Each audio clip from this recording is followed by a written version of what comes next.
out to my car really quick. Nick's not here yet. Did you work on that side or on this side? On that side. Maybe I can send Imelda.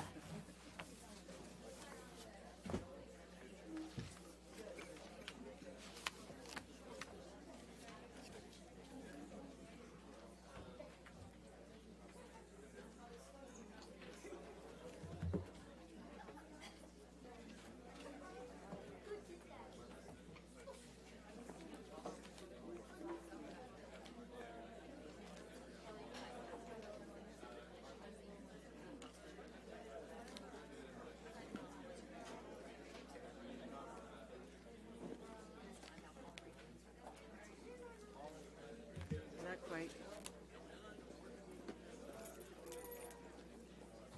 Yeah.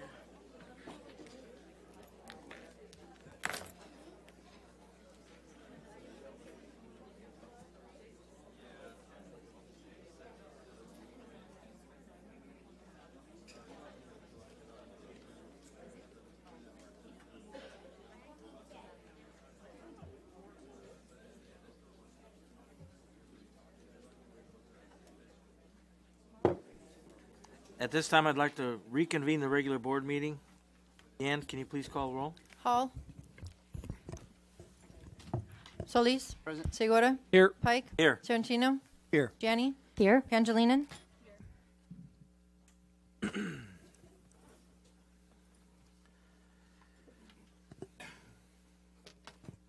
Okay.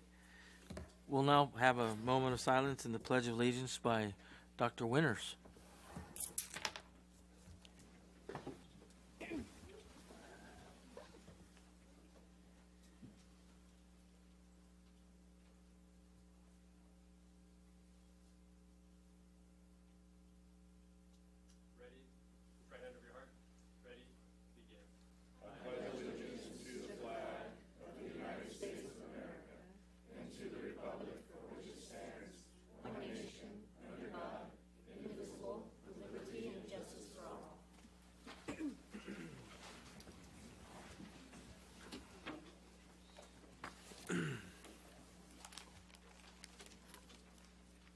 The board met in closed session preceding this meeting to discuss the following issues. Item number 1, excuse me, student expulsion and suspension, expulsion reinstatement, Education Code 48916 to 48918, student identified by ID number. Number 2, public employee discipline, dismissal, release, reclassification, reassignment, resignation, transfer, Government Code Section 54957. Number 3, conference with legal counsel, anticipated litigation, Paragraph 2 of Subdivision D of Government Code Section 54956.9. Number 4, conference with labor negotiator, Government Code Section 54957.6. The board took the following action. Moved by Solis, seconded by Tarantino, to accept the Administrative Hearings Panel's recommendation to approve the expulsion of one student, with a vote of Hall yes, Pike yes, Segura yes, Solis yes, Tarantino yes. Moved by Tarantino, seconded by Solis, to accept the Administrative Hearings Panel recommendation to approve the reinstatement of one student, with a vote of Hall yes, Pike yes, Segura yes, Solis yes, Tarantino yes. Moved by Solis, seconded by Segura, to approve the non-reelection of one certified employee, with a vote of Hall yes, Pike yes, Segura yes, Solis yes, Tarantino yes.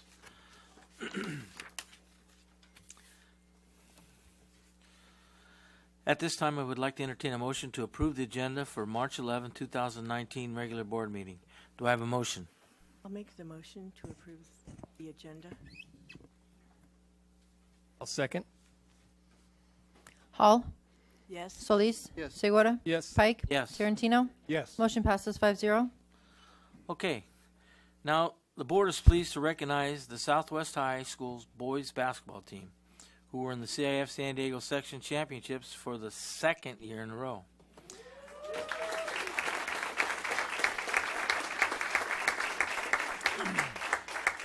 With a final record of 28 wins, 8 losses, they defeated Mount Carmel 63-49 to take the championship game. They also won 3 straight victories in the state CIF regionals, coming within 1 game of the state finals. We are very proud of the accomplishments of this team led by Coach Steve Sellen. Please help me congratulate the Southwest High School basketball team.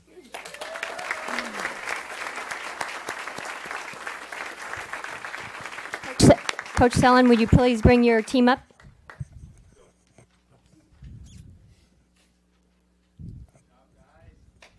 Yeah.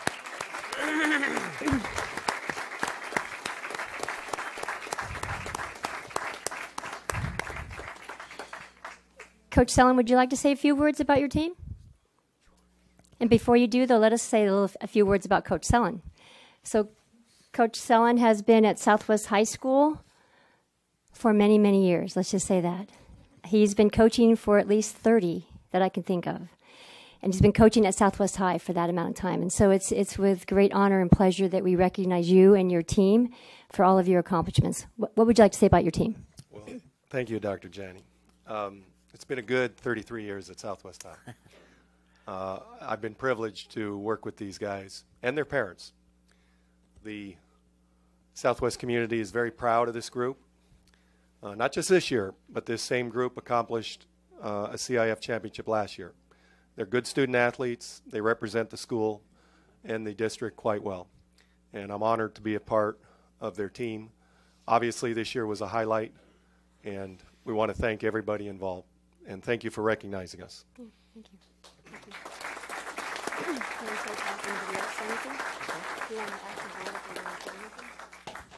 Any of the board members like to comment? I just want to say we're very proud of you. You build teams, and they really, at their high points and their low points, never give up, never stop playing. They play through the whole game, and I was at your game, the last one you had at Southwest High, and it was exciting. What a competition that was. You guys did great. It was really a pleasure to watch each and every one of you. So congratulations. Well done. Thank you. Congratulations. Keep up the good work.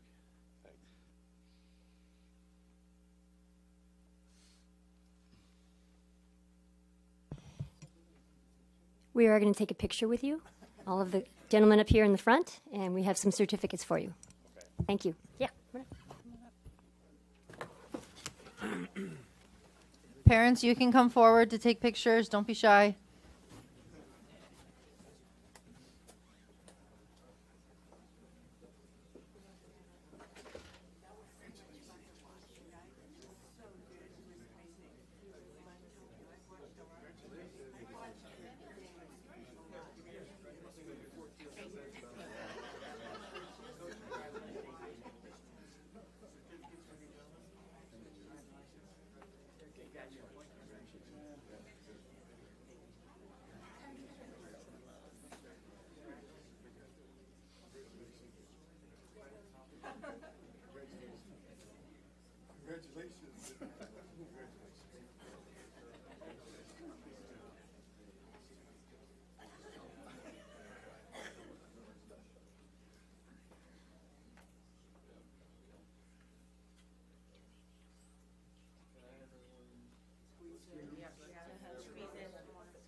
I'm going to give you a second if anyone needs to leave after that. Please feel free. I got a tickle. I thought you were going to look at those. Thank you for coming. Give me a second here.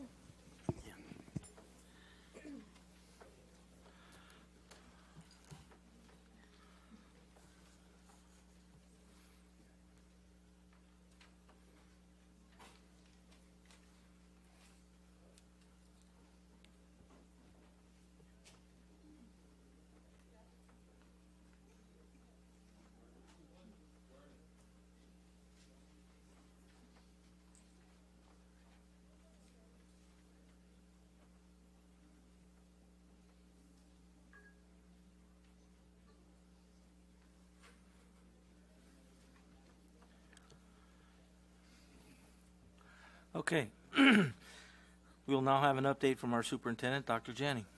Thank you, President Pike. Welcome, everybody, and thank you for your participation and attendance at our meeting tonight. You know, as we approach the end of quarter three, there's lots of great news and things happening at the school sites and across the district, and I want to share some of that with you tonight. Last board meeting, I invited you to drop by the Sweetwater's art exhibition at the South Chula Vista Library right there on 4th and Orange. And that's going to be up there through April 9th. And so the library is full of all various art forms from middle and high school students across the district, and you will be amazed. In fact, what you're seeing right now up on the screen, last Friday evening, several student artists were recognized. And we're not going to name them all, but what I do want you to see, these are the top 3, what's considered the best of show, where the teachers picked the top 3 art pieces from all of the art pieces. And there were a couple of hundred at least that were submitted in the library, all forms of art. So what you see here is a 3rd place best of show from Michael Gonzalez from San Ysidro High School. In 2nd place was Juliana Pantoja from Otay Ranch High School. And 1st place best of show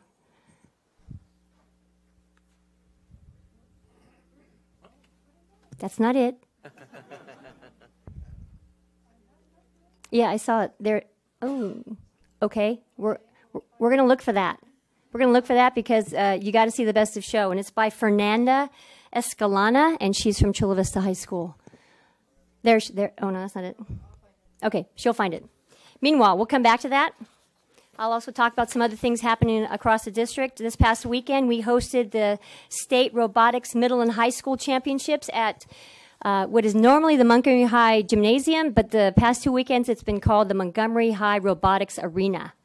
And so over 120 teams competed with some traveling from as far as North LA County. Rancho Del Rey, National City Middle, Otay Ranch, San Ysidro and Palomar represented the high school district, middle school and high school competitions. They represented us in that competition. Rancho Del Rey team 6446A under Coach Kirk Brado won the Create Award.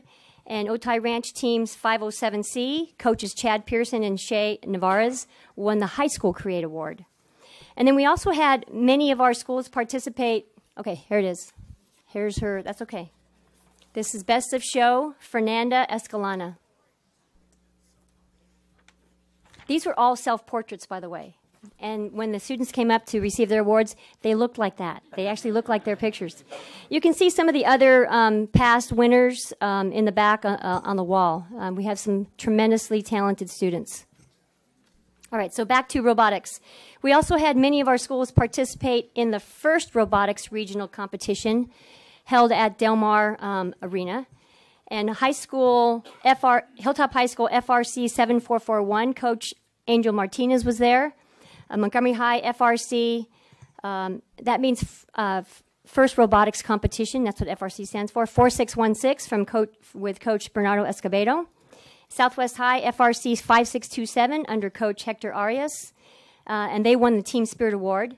Sioux High FRC 3704 with Coach Hiram Villafana, and Eastlake High FRC 2543 with Coach Joel Faust, and they won the Safety Award. So congratulations to all of the First and VEX Robotics teams. Some great competition. And then several of our students will be recognized March 13th at a Sweetwater Authority, that's the water authority. They had a competition, a photo contest on students around the topic of understanding the importance of water through photography. And so we had several of our high school students that will be acknowledged this Thursday at the Sweetwater Authority reception. They are Cassandra Vogel and Reina Perez from Chula Vista High, Raul Dada and D'Angelo Jenis from Castle Park High, Ariel Van Dayrit from Sioux High, Eduardo Suchilt from Hilltop High, Caitlin Werner, and Chris and Emily Leonore, and Alexis Guevara, and Max Manson, and Ann Piling from Bonita Vista High School. So they all submitted entries, and they won. So congratulations to them. I'm also happy to announce, I think I can announce this. the 2019 Sweetwater's Teachers of the Year. Somebody tell me if I can't do that. I can do that. Okay, good. All right, good. So we have 5 Teachers of the Year, and this is what happens. All schools submit a Teacher of the Year representing every school site, and then there's a inter-district competition where we have a panel of teachers and administrators that interview these candidates, go to their classroom and watch them teach, and then select the top 5 that will represent our district with a county office competition, San Diego County Office competition in the fall. And so our Teachers of the Year are from Olympian High School, Julio Avasan. From Eastlake High School, Cheryl Bailey. There you go. From Bonita Vista Middle, Brian Dougherty. All right, there you go. And from Bonita Vista High, Don Dumas. And from Castle Park High, Robert Monroe. So those are our Teachers of the Year. We wish them the best. I also want to recognize and congratulate John Chakowski. He's our security manager coordinator.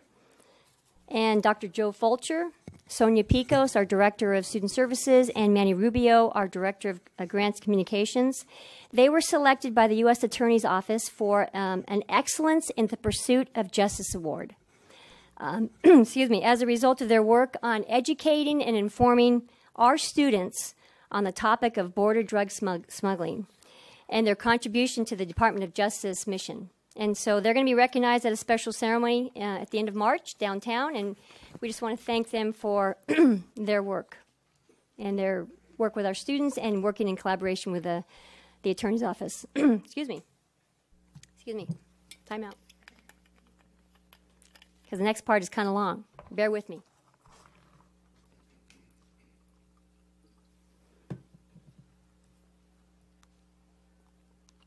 So tonight, Dr. Salkeld, our CFO, and I will be sharing the Fiscal Stabilization Plan. It's K4 on our agenda. And that plan is really our recovery plan to achieve fiscal solvency.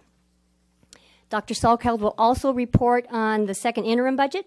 And as we have mentioned many, many times to many groups, the budget reports that we bring forward to the board and the community are always a point in time, based upon the best information we have at that point in time.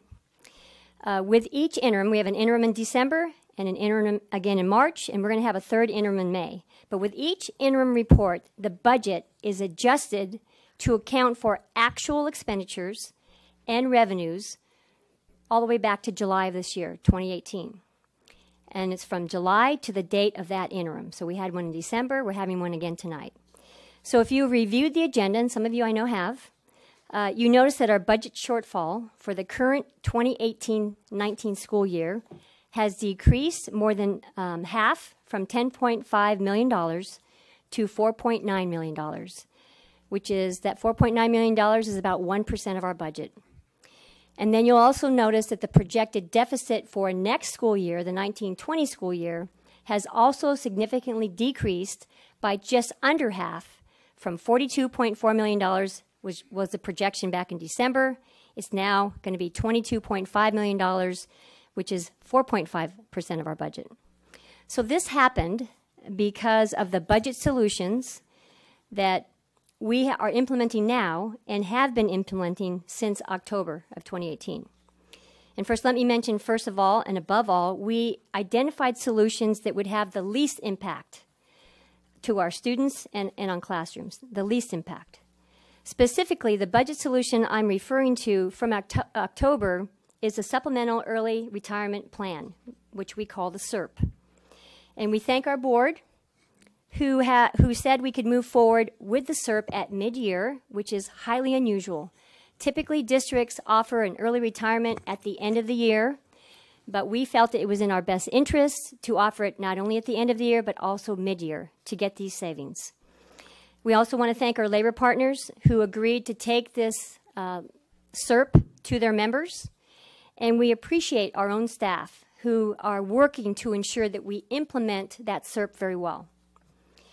So let me just say that just offering an early retirement incentive does not ensure effective implementation. Many districts do that, but using and early retirement incentive, especially one offered mid-year, can help right-size a district, such as ours, that has experienced declining enrollment without resorting to layoffs. Let me tell you how that works.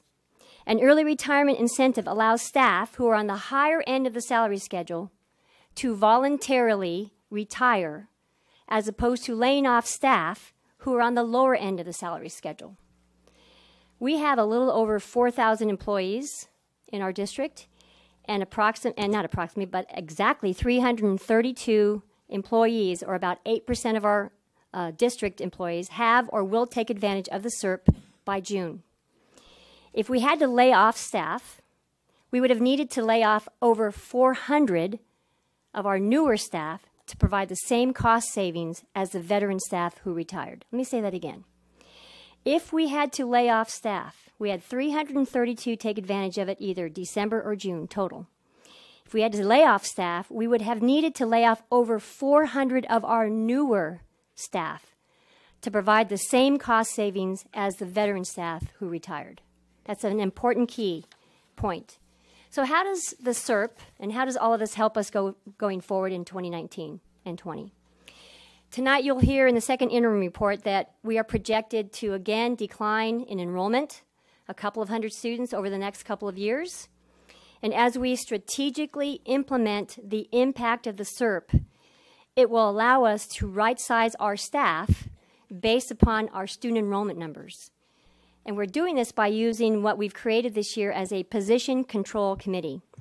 And we have that in place purposefully because any new position or any unfilled current vacant position goes through that committee. It goes through that committee because they are actually accounting, making sure that it's accounted for in our budget. And if it is, then we can post that position or we can fill that vacant position. But if it's not, then we do not. That is the checks and balances that we've put in place this year. So you also might have heard that we did issue notices to some of our management team, including all assistant principals. Let me explain that this action was taken for two reasons.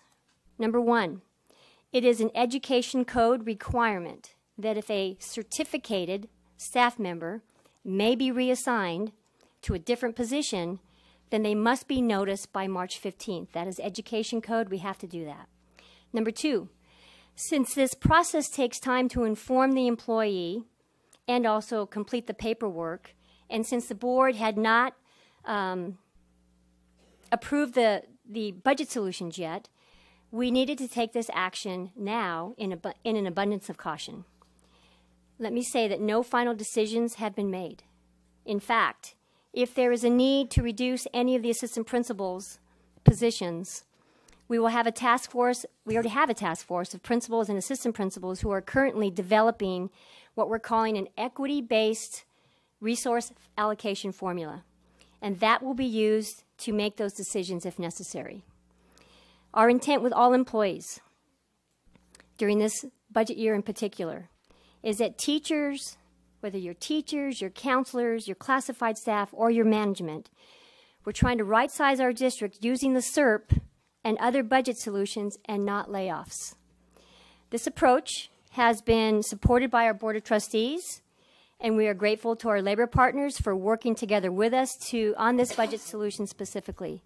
Too often, and you'll hear it around the county and up and down the state, too often school districts rely on layoffs of staff to create savings. Our beliefs and our culture do not believe this is the best solution, and if considered, only as a last resort. As you will find in the information tonight, the SERP has created a significant amount of savings to the district that have resulted in nearly $6.5 million just for this current year's budget. That's over and above what we anticipated because a far greater number took advantage of the SERP than we thought back in December. So we thought, and those numbers will be shared later, but we thought it was going to be one number and it ended up being twice that number. So this right sizing has also created, you'll hear tonight, an increase in our overall cash flow, which has been out there as a concern in the community, at the county office, maybe at other levels. It's also created a decrease of over $2 million per month in our payroll since December. Now, that is very significant, people. And these are not numbers that we're just making up. They're the same numbers that the county office has through the PeopleSoft payroll system. These numbers show us that we had an amount in December that was when all staff was here prior to people leaving on the SERP, and 2 months later, there's a $2 million decrease in payroll as a result of people leaving, people choosing to leave. So, what does that mean? That significance increase in the overall cash flow and the decrease in the payroll also means that we've made a significant positive steps towards reducing borrowing from our internal funds, which has also been another concern. At the first interim presentation in December, there was a potential balance of approximately $42 million in borrowing from Fund 49. And many of you in this room remember and recall that Fund 49 is the Melrose funds. Since January, a couple of months ago, there has been no interfund borrowing, and we are on schedule to bring down this balance from the projected $42 million to approximately $8 million by June. So given the direction of our overall savings, we anticipate that that $8 million could be even lower in our final adopted budget by late June. And as I shared at the last board meeting, addressing our fiscal distress is compared more to running long distance than running a sprint. We have been persistent in our work and in finding viable solutions that have the least impact to students and the classroom. And we are confident by the end of this school year, we will bring forward a balanced budget to our Board of Trustees and the Sweetwater community. There are many, many lessons to be learned. And being an educational institution, learning matters to us. So during difficult times, we want to demonstrate not only to our students, to our staff, and to our community that no matter the challenges, we will work together, we will work collaboratively to arrive at successful solutions. And I just recently, I'm putting together this jigsaw puzzle. And it's a jigsaw puzzle of several women over the past 150 years who have positively influenced our country. And in the middle it says, "Nevertheless, she persisted." And one of the quotes in that puzzle is from Maya Angelou, and here's what she said. She said, "We may encounter many defeats," and I believe she means defeats in life. "We may encounter many defeats, but," she says, "we must not be defeated." So I'm here to say that Sweetwater is moving forward together because we are stronger than the storm. That's all I want to say about the budget. You're going to hear more during items K4 and K5, but I do want to say this, finally, in a final kind of note. Last week, we hosted our first ever Suicide Prevention Community Forum. It was planned by a task force that includes staff, students, and community partners. And as we know, suicide is a topic that is not commonly discussed.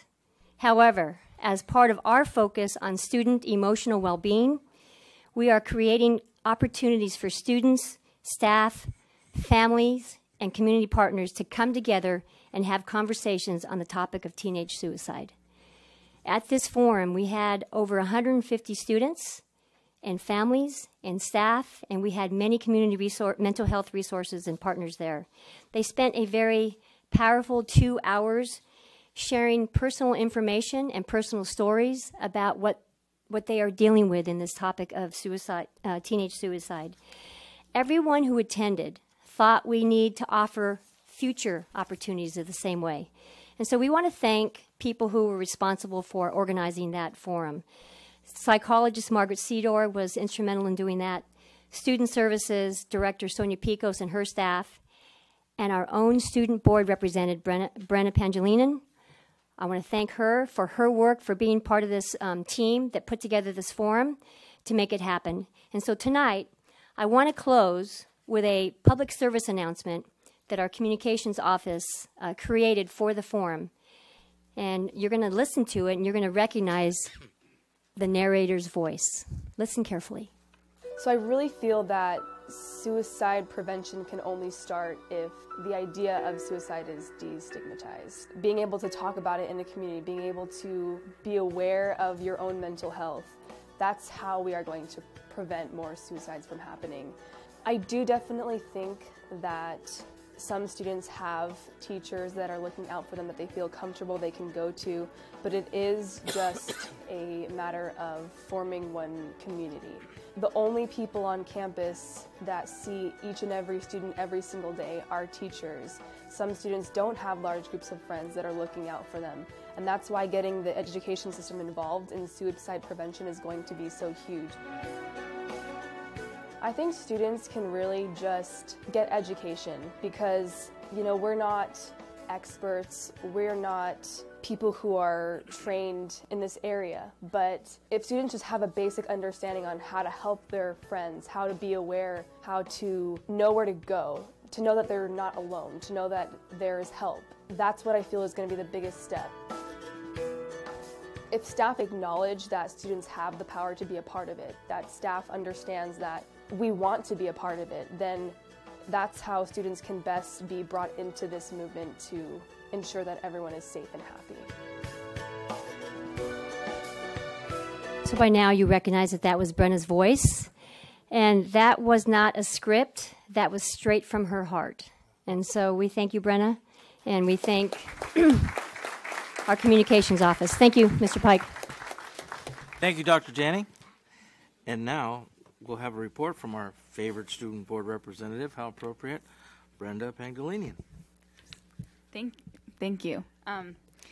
So this week I do not have a school spotlight because all of the ASB presidents were actually able to attend that suicide prevention community forum, which I really felt was a great opportunity for all of the leaders of our schools to really get involved in this this kind of work. So I unfortunately wasn't able to actually make it to the forum. I was involved in planning it, but I was very happy that it went so well. I think discussions like these are so huge, and I do really just want to emphasize the importance of continuing these discussions. So it's not just a one-time discussion. It's not just, okay, we're meeting once. We're really trying to just, you know, make this happen once. I want this to be a continued movement. I think students really could agree that this is something really important to talk about. I mentioned this last week. I wanted to shift a little bit now. I just really wanted to reiterate the importance of creating a better communication platform to ensure that students are better informed about what's going on in our district. I think I, who am able to attend these meetings, really understand better than most what's going on in our district. Some of the ASB presidents that Dr. Janney has been able to talk to understand what's going on in our district better than most, but there's still a lot of confusion and there's still a lot of questions amongst many students within this district. So with that said, I really want to try and pursue possibly a digital platform or digital approach that I could work with the district just to make sure that students actually know what's going on in our district.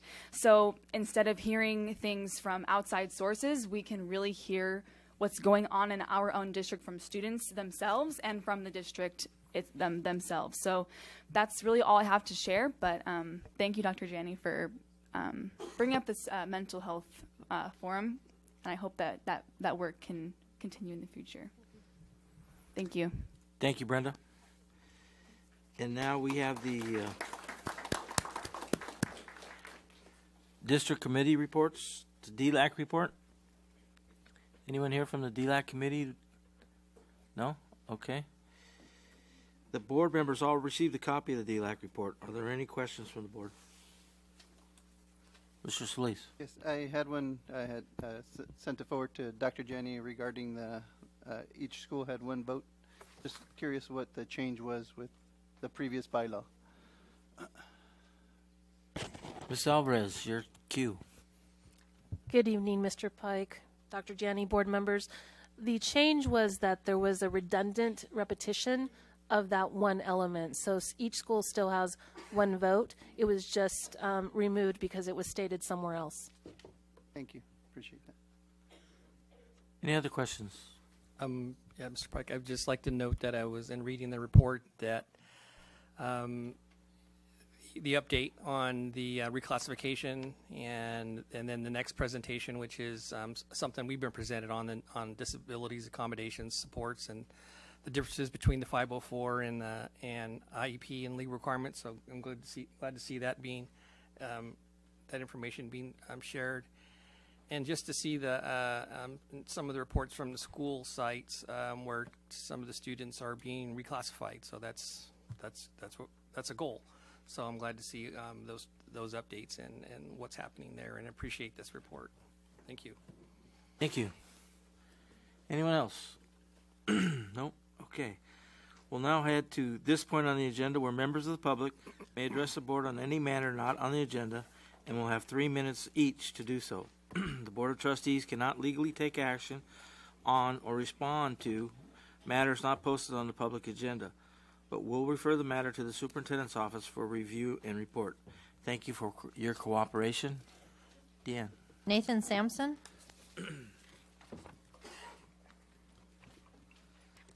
Hi, my name is Nathan Sampson, and I'm a sophomore from High Tech High Chula Vista. The car was going 60 miles an hour, then slowly decreased to a whopping 5. Border Patrol was telling us that the border's been shut down because a migrant caravan tried to cross, illegally.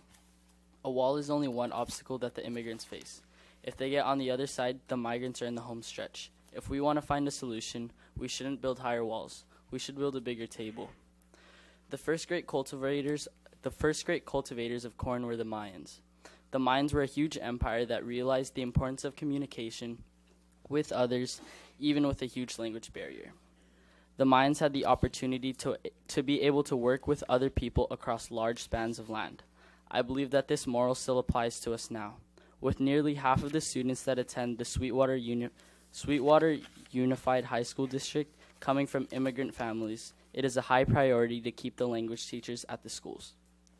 My solution is for you guys to look at other school districts and compare what they did when they were having a budget crisis, so you guys don't have that much of a backfall than trying to figure out your own plan. Like the Mayans, they were able to find solutions without negatively affecting anyone. I yield my time. Thank you. Thank you. Oscar Martinez. Hello. Good afternoon. My name is Oscar Martinez, and my first introduction to immigration was in middle school. I learned about my opinion on U.S. immigration. We should let people live in our country with no problems and let them have a better life. We have done a lot for immigration, but back when the Europeans conquered territory, they killed many innocent people and acted irrational. Now today we see that this is horrible and not the proper way to act. The root cause of Native Americans' disappearance is the act of unjust and unhelpful support. If they would have negotiated with the tribes, there would have been more Native Americans today. Now we see that Native Americans suffer from language barriers and difficulties with mental health issues. The problems that Native Americans face are the same as immigrants face today. We need to help our immigrant children of today with language barriers and mental health issues. These problems right now are hard for immigrants, and if we would help them, it would give them a higher chance of succeeding in a better community. We need to act rational and help create a friendly environment. Thank you. I yield my time. Thank you. Ray Castillo.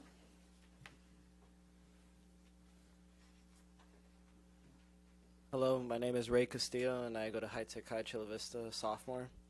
For me, a moment in my life that has formed my opinion on immigration is the latest caravan trying to enter the United States. I do know that our nation is built on immigrants, but our nation is also built on laws. In order to avoid chaos and keep everyone here safe, we need to abide by our laws.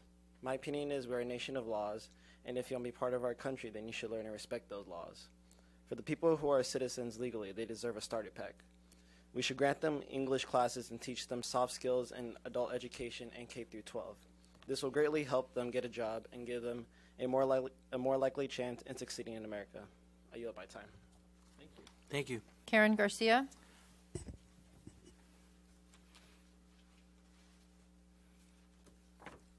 Hello, my name is Karen Garcia, and I'm from High Tech High. In the 2016 election, the way President Trump spoke about immigration didn't feel right to me. To me, it felt like he was glorifying the people who were born here and discriminating against the people who immigrated here. The indigenous people in the Americas cared about balance, equality, and nature. This was their way of life. These early Americans used to help each other. The indigenous people set the example of helping one another, therefore we should do the same. The Sweetwater Union High School District should prioritize language classes for adults because then they will be able to find jobs and be able to support their families. If the indigenous people were we're all about helping each other, why can't we do the same with our own race, the human race? Thank you. I yield my time. Thank you. Emma Farewell.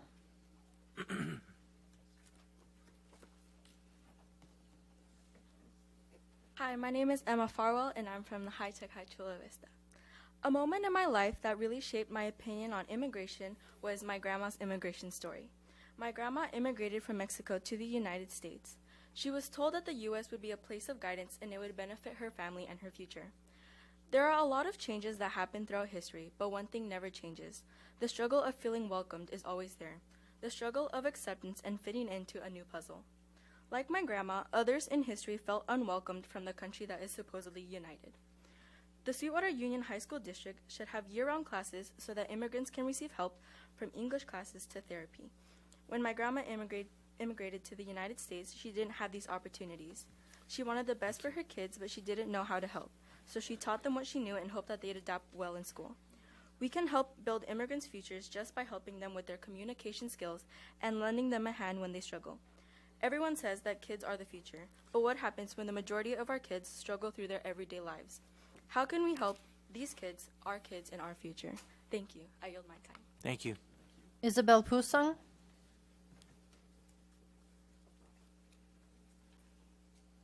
Hello, good evening. My name is Isabel Pusong, and I attend High-Tech High Chula Vista. Ever since I was little, my parents told stories about how they immigrated to the U.S. from the Philippines and the hard work it took to get here.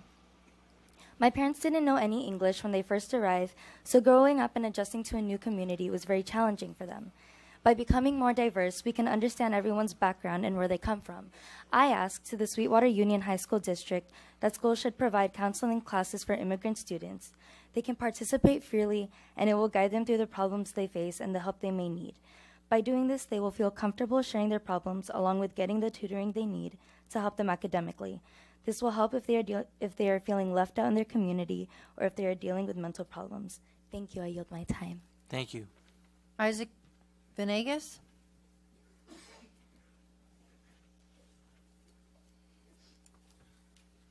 Good evening. My name is Isaac Venegas, and I'm a sophomore at High-Tech at Chula Vista. Schools can teach us things that are necessary. Lessons that are necessary for life, understanding taxes, changing the tire to a car, putting gas into a car, buying a home, buying a car, and so many other real-life scenarios. But these lessons are not being taught at schools, and that's why my knowledge in these categories isn't something I'm very proud of. Not everybody wants to be a mathematician, a scientist, or a teacher, but everybody should learn certain life skills, especially important in how to handle your money. I want to propose adding more financial literacy to high schoolers in the South Bay. This way, eventually, those who are my age don't have to do what I'm doing right now. It's important to learn how to handle your money when you're young, because even adults can maybe forget how to handle their own money. I yield my time to the chair. Thank you. Thank you. DJ Murchison.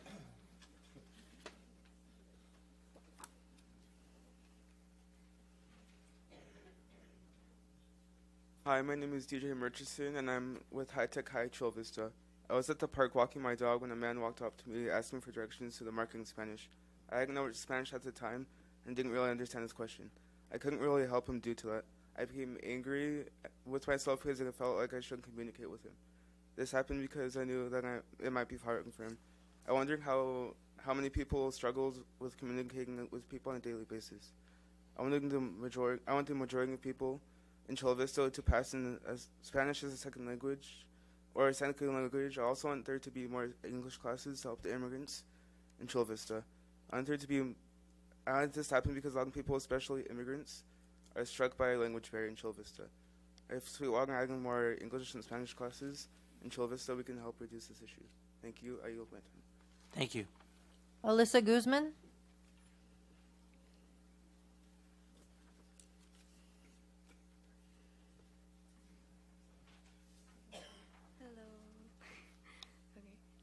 I'm also a sophomore at High-Tech High Chula Vista. The moment people started thinking a wall would free us of our worries was the moment I realized that immigrants face a lot more troubles than I thought. My name is Alyssa Guzman, and today I'm here to talk about the people I've been surrounded by my entire life. Those who carry the expectations of their country and hopes of their families around with them as they live their lives day by day. We are continuously told about what immigrants are doing, but we need to focus more on the why. Many assume they'll be okay once they make it into the U.S., but that's not the case at all. I can't imagine how much it must take out of them to work all day while pushing through discrimination without any support or help. My recommendation for the Sweetwater Union High School District is to enhance our mental health classes and encourage our foreign-born residents to take advantage of these resources. We need to teach them the moment they experience trauma is the moment to voice it. The moment we realize accommodation will get us further along than a wall is the moment success and peace will find its way into our lives. Thank you. I yield my time. Thank you. Kaya Romo.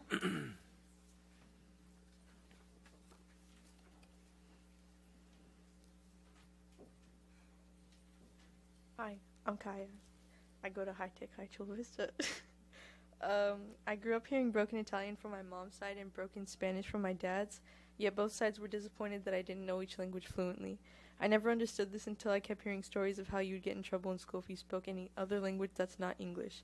Then I understood why nobody from each side spoke their native language fluently, and why they wanted me to take advantage of the fact that I could demonstrate both my native languages without a consequence.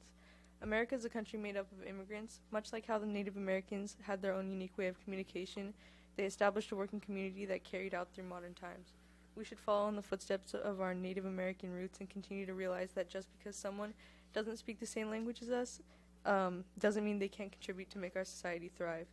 The Sweetwater Union High School District should continue to encourage immigrants and take pride to never forget their native languages and where they come from by offering a variety of English language classes in their language. Thank you. Thank you. Jeremy Bird.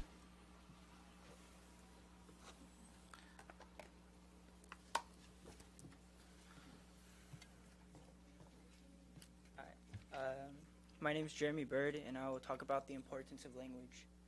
Language is a bedrock of any culture, but bears a burden on the speaker that can't express their thinking. When I was younger, I had an experience with this barrier, but it wasn't a challenge that I had to overcome. It was my family from my Mexican side who came over to meet me when I was younger. But when they arrived, they were scared to speak because they couldn't speak English. My family fought this struggle. I tend to think about what life would be like in their shoes. I thought what it would be like at a supermarket or applying for jobs, in short, everyday life. Like past events, it is now incumbent upon bordering communities to stop a cycle of prejudice but blossom as a unified grouping. Sweetwater Union High School District should create and promote bilingual classes in all districts and hire bilingual teachers to assist in immigrant education regardless of budget shortfalls. Thank you. I yield my time. Thank you. Layla Dayton.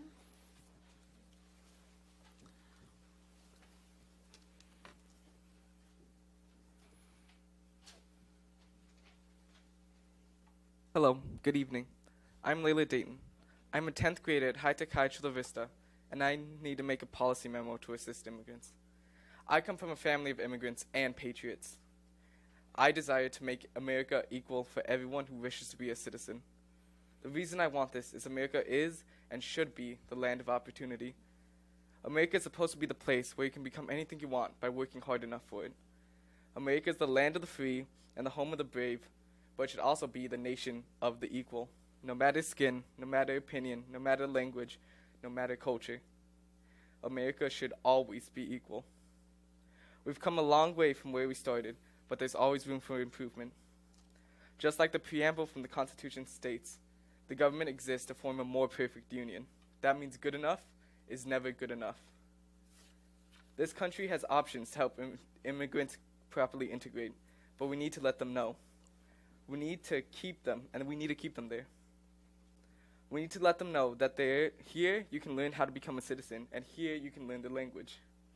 The government can't feed them all, so why not let them feed themselves? So that's why I propose that you should try and allocate funds to advertise these programs and to keep them here even though you may have budget shortfalls. So please consider my policy to make San Diego and Sweetwater more equal and more perfect. Thank you. Thank you. I yield my time. Montserrat Urabina.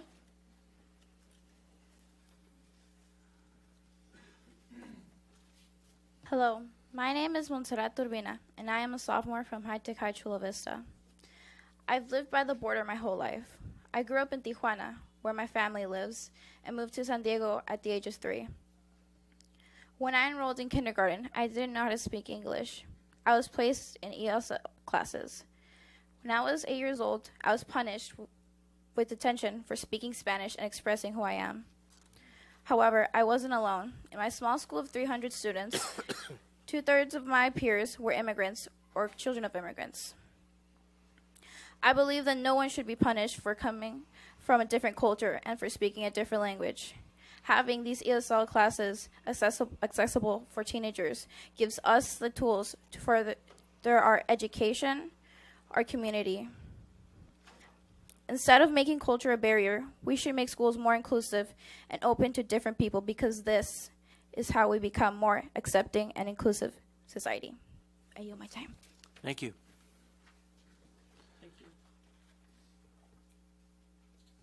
Marisa Vega.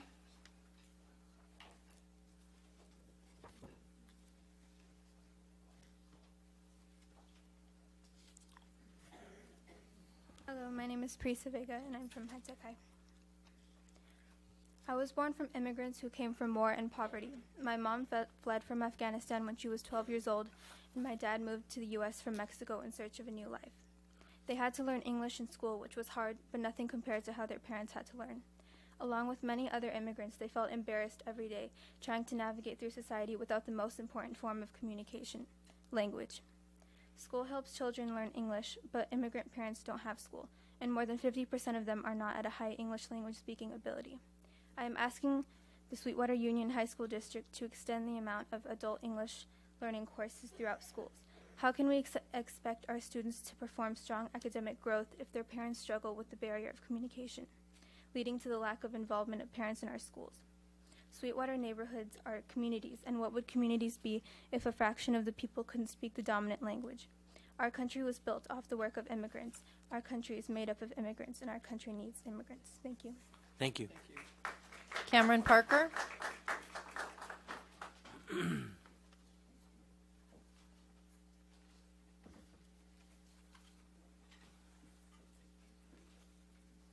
Hello and good evening. Living in San Diego, California, I'm constantly surrounded by many different cultures. No matter where you go, you can see it. It's in the food we eat, in the clothes we wear, and in the languages we speak. San Diego is a place where many immigrants are able to call home, but how are you able to call a place home if you aren't able to communicate? This is a problem for most children immigrating to the United States. The Sweetwater Union High School District should implement dual language immersion programs throughout all of the schools in their district. With this recommendation passed, it would allow all students to communicate and share their ideas with their peers who do not know their language. I yield my time. The rest of my time. Thank you. Yaira Huerta, sorry.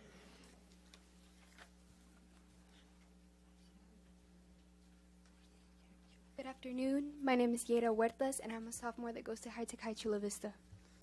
I always put it in my mind the reason why I am where I am, by which I mean I know my family worked hard in the past, and the reason why my present would be their future, which has shown that all that hard work paid off, and by paid off, I mean that working hard and not giving up is the reason why I am in a better place and having an opportunity in education that will create a positive and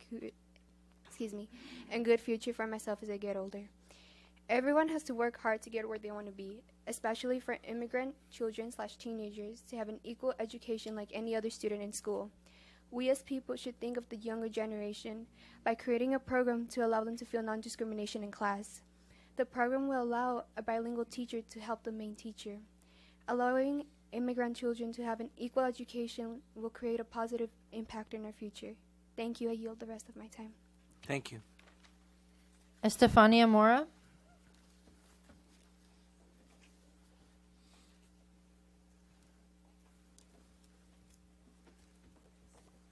Hello, my name is Estefania Mora, and I'm from High-Tech High Chula Vista. As a little 9-year-old, asking what my uncle's biggest risk wasn't going to impact my life so much, but his risk was unlike any other. Being an undocumented immigrant was and is a risk he faces. But the trauma he faced were from what happened after he came here, like when his brother passed. But since he's undocumented, he never got any help. Trauma is something that everyone has felt in their life, even our ancestors. When our European ancestors came in the 14th and 15th centuries to the northern continent, They committed mass genocide. The Native Americans have seen things that they may not have wanted to. Today, immigrants see or experience things that they wish they hadn't.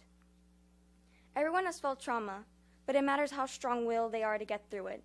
Some do need help, especially children. They see things that cause problems mentally when they get older, such as PTSD or irrational phobias. That's why I'm proposing to create a summer academy for immigrant children to get counseling and catch up on their education so that they have a bright future like the rest of us. I yield the rest of my time. Thank you. Hatia Callahan.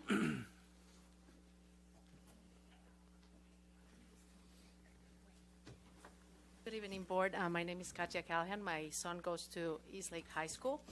And I just wanted to ask you to just keep working on the budget the way you are, so there will be no cuts, nothing that will affect our students. We really love our school, and we just want the best for our school and for our students. Thank you. Thank you. Arturo Osorio. Before the next person comes up, come on up, young man. We just want to thank the students from High Tech High. We want to recognize that you did a lot of research here and that you care enough. I mean, we're not even your district, right? But you came to our board meeting to share your ideas because you care. And we just, we want to thank you for that because it sounds like there are no more students speaking from High Tech High. We want to give you an opportunity if you need to leave, but we want to thank you for taking the time to come and share your thoughts and your ideas and for doing your homework, right? Thank you.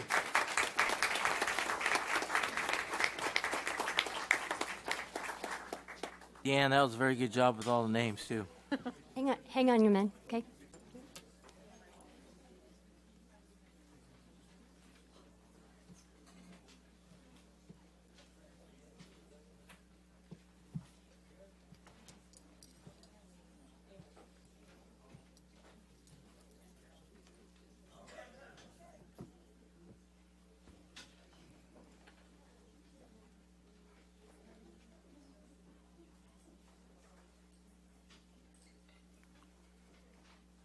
Go ahead.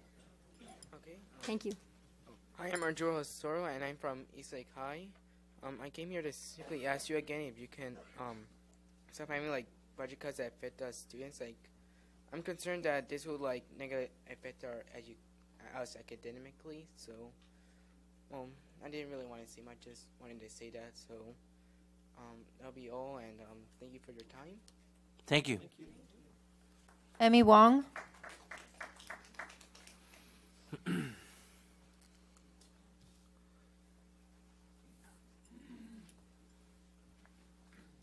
Good afternoon. I just wanted to speak briefly regarding. I know the budget plan is in place, and I know that there's a lot of talks about what's going to happen with the APs. I just wanted to talk about how a possible effect of how I kind of did my research and kind of asked around to see how it would impact the students if the APs were to be cut. I know my daughter goes to Eastlake Middle School. Middle school of 1,800 students.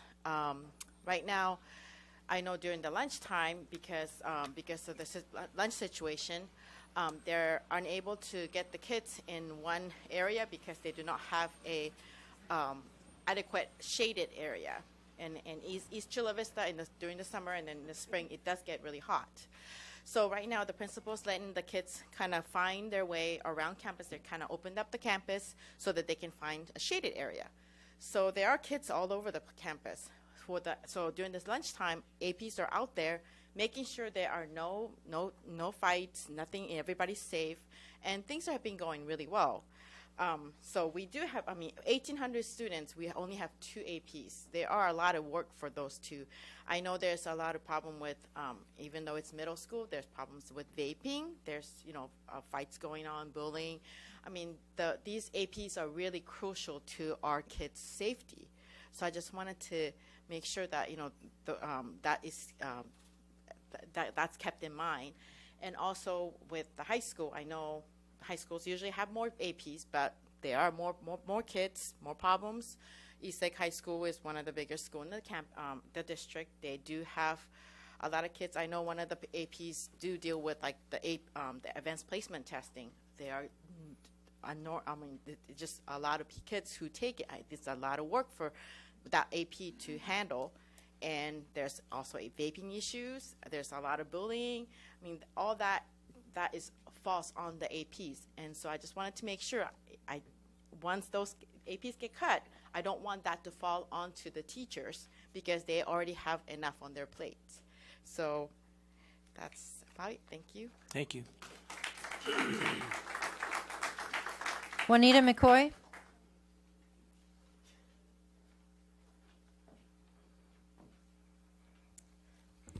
Good evening. Over the past few months, the community has heard many rumors. Mr. Tarantino, in October, you asked the community to wait and hear from the district. Since then, I have received one email update. Here's what I've heard and the outcomes of these rumors. Let's remember, the district has said students would not be affected. After school tutoring, some sites had to cut either days or principals had to figure out funding to make tutoring work, move money around. Summer school. In the past, or the past few years, we've had summer school at all sites. This year, we won't. Transportation for sports was also rumored to be cut. It wasn't cut, but there was no transportation on the weekends or during the break. Teacher retirements did affect the students, either by class change or larger class sizes. These are the rumors out there currently. Larger class sizes next year. I am asking all teachers to vote against it. Mainstreaming the fundamental students to Gen Ed. Master schedules are showing less teachers at sites for next year. Now, concerning our APs, I would like to know what is the criteria to determine how many APs will be at a site and how or who will determine this? Will school population be taken into account for the number of APs at a site? Please remember our children's safety. Thank you. Thank you.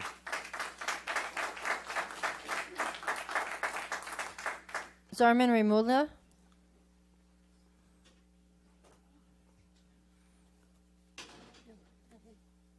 Kimberly Santos.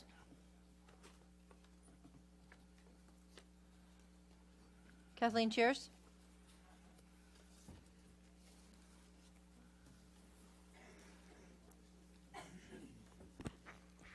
Back in October, when the issue of our deficit came to light, we were told the students would be kept out of it. Standing here today, this is yet another instance in which the dais has disappointed us.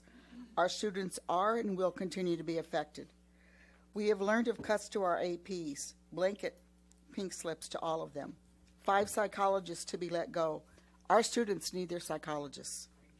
You now expect them to continue to excel with the added stress of not knowing who amongst them will be cut. Then there was no mention of the following. Principals being told to cut mandated numbers of teachers from next year's master schedule. School support staff expected to do more. Maintenance cut to the bone. Rumors of special ed being targeted. The community presented fiscal reports in tonight's agenda, expected to find clarification in. Instead, we have smoke and mirrors of words like projected. What does projected mean? We're here to find the facts. Don't tell us projected. Give us the facts. Teachers and others note millions will be saved based on bargained issues. Yet they, nor we, have any idea what they will be asked to give up or the effect it'll have on students. There was a comment made by Trustee Hall at the last subcommittee meeting relative to the word toxic, referencing me, of course, and my remarks. My response, it is time she stops seeing my comments as toxic and start listening. Case in point, my knowledge as a simple community member far outweighs the decisions of this dais made in the past 4 years. We are in this mess because the dais refused to be fiscally responsible. You refused to follow the community's mandate of an in-depth audit. But the key point, even when FICMAT stood right here and told you what to do and what not to do, you were arrogant to believe you knew better. Well, you didn't, and here we stand. The only thing toxic now is the label associated with this dais. You have failed, and you have no excuses. Morale is at an all-time low. Thank you. Dottie Giffen. Hi, good evening. Shame on you. Really, shame on you. We hear more from the news than we do from you about what's really happening. We hear about the embezzlement from the news. We hear about $70,000 in stolen checks from the news. We want to hear that from you. We want to hear what you're doing to solve this. This has gone on for too long, and Sweetwater really is the laughing stock of the community. 89 pink slips went out last week. They went out to counselors, psychologists, APs. Really, I can't understand that at all. With mental health on the issues on the rise, with suicide on the rise, and you're cutting psychologists, really, there's no accounting for that. And are all of you so far removed from your teaching days that you don't understand the value of an AP? APs are the backbones of the school. They do the grunt work for the principals. They do the master schedules. They take care of the discipline problems. They make the schools look good. You should be ashamed for that. As I said months ago at Olympian High School, the money is right here. We don't need, nor have we ever had in the past, this many assistant superintendents with their subcommittees. I don't believe any pink slips have been given out here. Perhaps I'm wrong, but you have a few days to make that right if they haven't been given out. You talk about making humane and just cuts. There's one more that needs to be made. Cut yourself.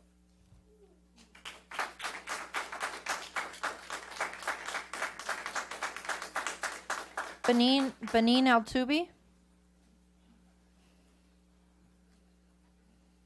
Hello. My name is Benin Altobi. I am a sophomore in Sweetwater High School, talking on behalf of my chemistry teacher, Mr. Brett Richardson, who has recently been fired. I'm also talking on behalf of other students who weren't able to attend this meeting. I understand he made a couple mistakes. I mean, we all do, don't we? But I'm not sure it's worth getting fired over. As a matter of fact, he's actually a great teacher. Last semester, I had a teacher who nobody really understood because she wouldn't really put in effort to make us all understand the work. Our class average was a D-. She retired and we got switched to his class, and from the first day of him teaching, not one person was lost. Chemistry isn't exactly a fun subject to teach, and it's definitely not an easy subject to learn, but he makes it to the point where we understand it perfectly, and I actually look forward to the class. My grade went from barely passing the class to an above average. He challenges us, give us just enough works and tests just for him to make sure every student is comfortable with the subject. I am speaking for all students when I say this. I believe Mr. Richardson should stay teaching at Sweetwater High School. Thank you. Thank you. Christopher Turk.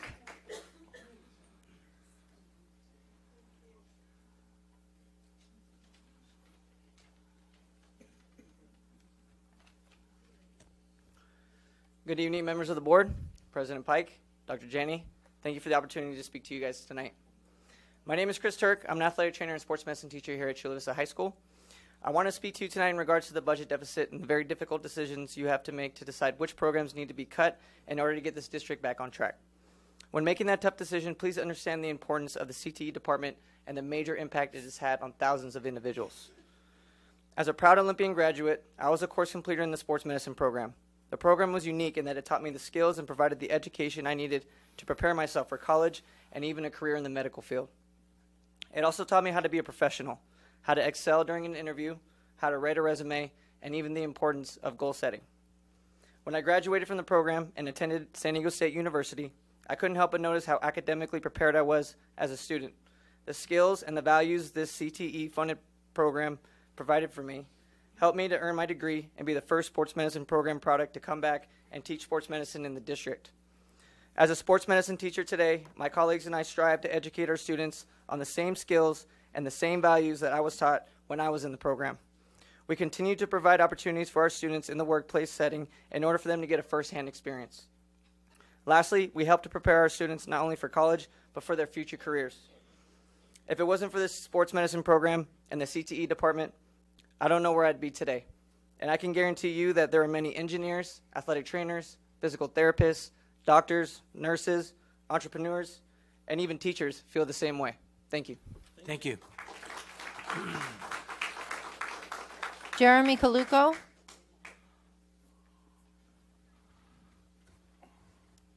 Hi, good evening, Board President Pike, Superintendent Jennings, the rest of the board. My name is Jeremy Kaluko, and I'm here tonight to talk on behalf of career technical education as well. As a former career technical education teacher, I know firsthand how that in tough budget times, those are often the first classes that are on the chopping block. And CTE classes are where students put all the pieces together. They learn how, in biology class, when they learn about cell reproduction, how that applies to the healing process in an injury, or how those critical reading and thinking skills that they learn in English class, how those can be applied to the latest medical journal article on ACL reconstruction techniques. They also provide opportunities for students to take that learning outside of the classroom in valuable internships. During my time as a teacher at Olympian High School, I brought students on the sidelines with us to help take care of their fellow athletes. Internships out at the Olympic Training Center with the Cincinnati Reds baseball team. So lots and lots of opportunities for students to take the learning outside of the classroom and apply those skills, not only that they learned in the career technical education classes, but also those other critical core classes. So I ask that you guys, as you move forward and make these tough budget decisions, that you don't see career technical education as one of those nice to haves, that you actually consider it as part of a core curriculum. Thank you. Thank you. Bernardo Vasquez.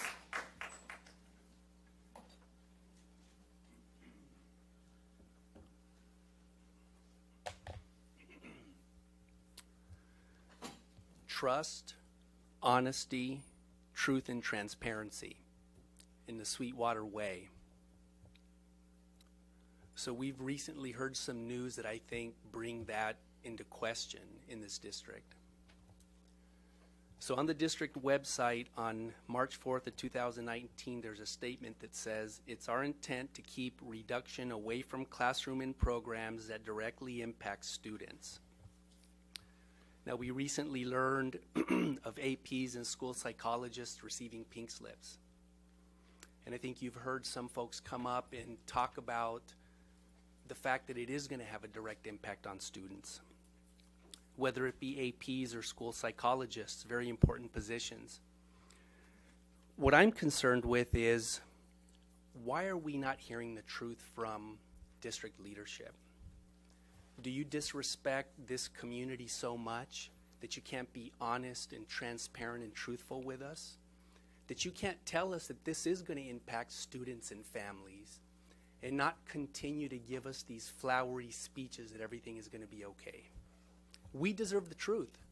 You have teachers here tonight that are imploring you to save their positions, but yet you continue to speak that everything is going to be okay. It doesn't appear that the Sweetwater way includes trust, honesty, or transparency. An ex-employee caught stealing over $50,000 over a 17-month period. If that in a nutshell is not indicative of what's going on with this district, I don't know what is. Death by 1,000 cuts. Over 300 or 400 checks that she stole with no oversight, nobody catching it, and it's another embarrassment and black eye to this district. And did this district come clean and tell the community of this mistake and this embarrassment? Of course it didn't. Because again, the Sweetwater way doesn't include honesty, transparency, and truth. Again, we had to learn it from the news media. The news media that's becoming our best friends because they're the ones that we can rely on to tell us what's really going on in this district. I'm waiting to see what other skeletons are going to be pulled out of the Sweetwater closet. And if the last 10 years is any indication, I'm sure that there are quite a few of them. Lastly, Dr. Janney, you told us that you were going to be holding community forums in every area in this district. Right? Again, no follow-through, no honesty, no trust. You owe it to this community, Dr. Janney. You owe it to us.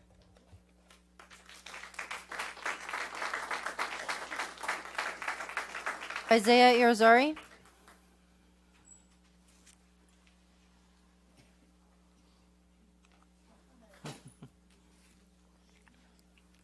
Hi, my name is Isaiah Irizarry. I'm a senior at Vista High School. Thank you. I first wanted to say that as someone who had the privilege to serve as a student board member last year, I really want to thank once again the board for everything that they've done, for allowing me to have this opportunity to voice my voice, to have my voice represented here. And I also want to thank, or not thank, but kind of shout out Peg. I'm sorry, I'm so sorry. I don't know how to pronounce. Yeah, my name is also long. It's fine. But she's like clearly doing an amazing job with the whole suicide prevention forum and everything. And, you know, I just really want to, like, really admire that because she's obviously doing a better job than I am. Let's be real. So I just really want to appreciate that. The second thing is rather a concern brought up about the budget, and this isn't just to the board, but rather to everyone in this room. Because even just being here for the first, hour that this board meeting has lasted, I just want to say this. In times like this, we can't be reactionary. We can't be disrespectful. We cannot go up and simply say stuff. A lot of these people have brought up concerns about rumors. That's exactly what they are. They're rumors. They're not something that's factual. They're not something that's real. And the superintendent literally just told you that they're not going to fire any vice principals, and if they do so, they're going to establish a committee to do so. So when a reporter in the newspaper simply says that they're going to fire vice principals, they're only presenting that headline because they want to create clicks and they want to create profit. They want to do that so that they can intentionally mispaint the situation, when meanwhile we have officials literally explaining the situation to you. So I want to ask that during these trying times, yes, we understand there's a budget crisis, but at the same time, you're yelling at the very people who are taking solutions to fix this budget crisis. So I don't understand what's expected to be done. Are we supposed to grow a money tree in order to solve this? Tough decisions have to be made. So I know someone else brought up the situation about flowery speeches. This isn't flowery. This is straight up and real. Tough decisions have to be made. This is something we have to live with if we're going to get through this. And I ask you that if you're going to address these concerns, please do so respectfully and not in a reactionary fashion. Thank you. Thank you.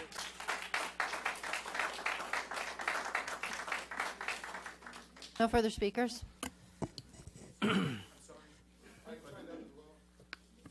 I have cards for items, not for public communication.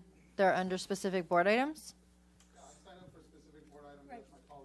Right, so we'll call you during when they take that board item up for consideration. So am I not allowed to say something? Did you fill out a card for one of the board items? I did not fill out a card, but I just have a quick comment. That's up to the board president. Why didn't you fill out a card? I didn't know that was a process. Okay. I'll give you 2 minutes. Go ahead. Okay, perfect. Thank you. I will just be very short. I'd like to say that. What's your name, sir? Marlon Bryce. Thank you. I'm a parent of the Sweetwater Union District. One of my major concerns about whatever we're going to do with the budget concerns kids with disability. I have a child with disability that will be a student of this district, and I will ensure that I do whatever I need to ensure that he gets the services. So as you're thinking about cutting psychologists, remember, you will have to deal with me if you cut them and you don't provide the services. My child is entitled, and I use that word broadly, to special education services, and he will get it. So as you are thinking about cutting psychologists, I will hold you guys accountable for that. And I hope that all parents here that currently have kids in this district hold this board, this body, accountable for ensuring that your kids get the services. These actions, from what I've read, from what I've heard, is manufactured here. You guys are all responsible for this. Not the kids. You know what? Maybe as a parent, maybe I should be more involved in the school board meetings. But you guys are responsible. We elected you all to run the school board and to be good managers. What I've heard is mismanagement. Mismanagement. And I see lots of assistant superintendents all around this room. I see a board fully staffed. So why did this happen? That's all I have to say. Thank you.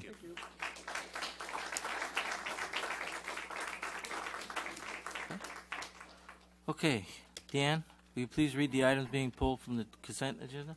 The following items are pulled: F3 by staff and Mrs. Hall, F4 by Mr. Tarantino, G3 by Mr. Tarantino, G5 by Mr. Tarantino, K4 by staff and the public, K5 by staff and the public, K6 by the public, N1 by Mr. Segura, and Q4 by Mr. Tarantino. Okay, do I have a motion to approve the consent agenda? I'll move approval. Sorry. Second. Hall? Yes. Solis? Yes. Segura? Yes. Pike? Yes. Tarantino? Yes. Motion passes 5-0.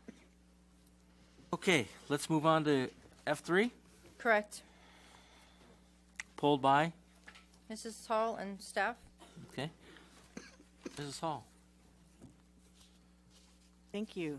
I'd like to take a moment to recognize Brenna again for her work and advocacy on behalf of students and to educate students and grow their ability to advocate and to support each other. That was really powerful, and it will be very impactful to many, saving lives as we go forward. I want to thank you for that. And I want to also talk about the great event that happened yesterday it's National City that puts on, it was their 7th annual mariachi festival, and a number of our schools participated. They were amazing. And I just wanted to give a shout out to that festival and what opportunities it has for our students to showcase all the hard work they've done, and how really amazing their musicality is. So I wanted to do that. I forgot what else I was going to speak about the sports, but that we already recognized Southwest High. There's a lot of teams, spring sports have started up, and many of our students are successful in their efforts. I think there's been a couple of great starts out of Mar Vista. Their softball, their girls softball, and their boys baseball have both had good starts and several wins. We'll hope that continues. I'm sure that Mr. Pike, Mr. Tarantino, and the others will report back on their schools as well. Tonight, I'd like to recognize the hard work and effort from our staff to address our financial challenges, and it has been a lot of hard work, and it's not done yet. As it is posted in our board system, our second interim reflects substantial progress towards closing the shortfall. As a member of the Audit Subcommittee, I'd like to clarify that our distinguished members include one retired Rear Admiral and Superintendent, and the other an auditor in her professional career. They both serve alongside two of our board members as an oversight function. This means that the committee does not micromanage, nor does it hire, nor does it terminate employees. Day-to-day operation of the district falls to management. Our committee was integral in the process that brought a new audit firm, Crow LLP, which can bring a new lens and fresh set of eyes to our audit process. Other things we have accomplished: 1, the audit subcommittee has formalized an alignment of the audit processes to best practices so that the external audits are aligned with each other to enrich the process and provide greater efficiencies. We have set the framework through which internal auditors will provide updates of ongoing audits and progress toward resolving issues and findings. We have advocated for and received the review of, a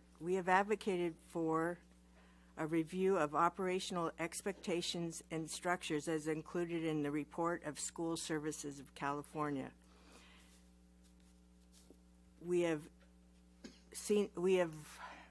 brought the establishment of the fraud hotline to provide a venue for confidential reporting of mismanagement or fraud in the district. Number 5, we have our overall focus on process improvement and the financial operations of the district. The bottom line is that our district is open to all the support from our staff, from our community, from our students and parents. These challenging times require us to make positive contributions. I personally, as a trustee, welcome the help, support, and contributions from all of our stakeholders, and we thank you. That's all. Thank you, Ms. Hall. Mr. Solis. Thank you, Mr. Pike. With that, I rejoined the audit subcommittee, and we are going to be looking for 2 new community members. Is that correct? Right, I didn't. Yes. Yeah. So if you're interested, yes. We're accepting applications. Accepting applications. Yeah. Yes. Also, I would like to thank Mr. Art Lopez for his coding club showcase in partnership with the National School District. It was a great event. Our high schoolers at Sioux High help out our feeder schools, elementary schools, with some programming, and it's a great event. It keeps getting bigger and bigger. I think we're gonna have to move the venue pretty soon. And also was able to attend the Sioux High Spring Sports Parent Meeting. Thought that was a great event where parents come in and get a lot of information from the coaches. And just by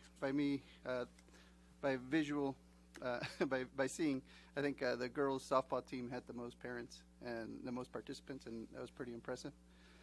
And also we had a legislative action committee meeting at Rancho de la Nacion with a lot of our district partners in the South Bay, and that was a wonderful event. A lot of our districts have the same concerns that we have, so we're getting together, I think, again this next Saturday. Yeah, so we'll get you more info after that meeting. And our Honoring Our Own Awards dinner is May 11th, 2019 from 5 to 9. If anybody's interested. Thank you very much. Thank you. Mr. Segura. Mr. Tarantino.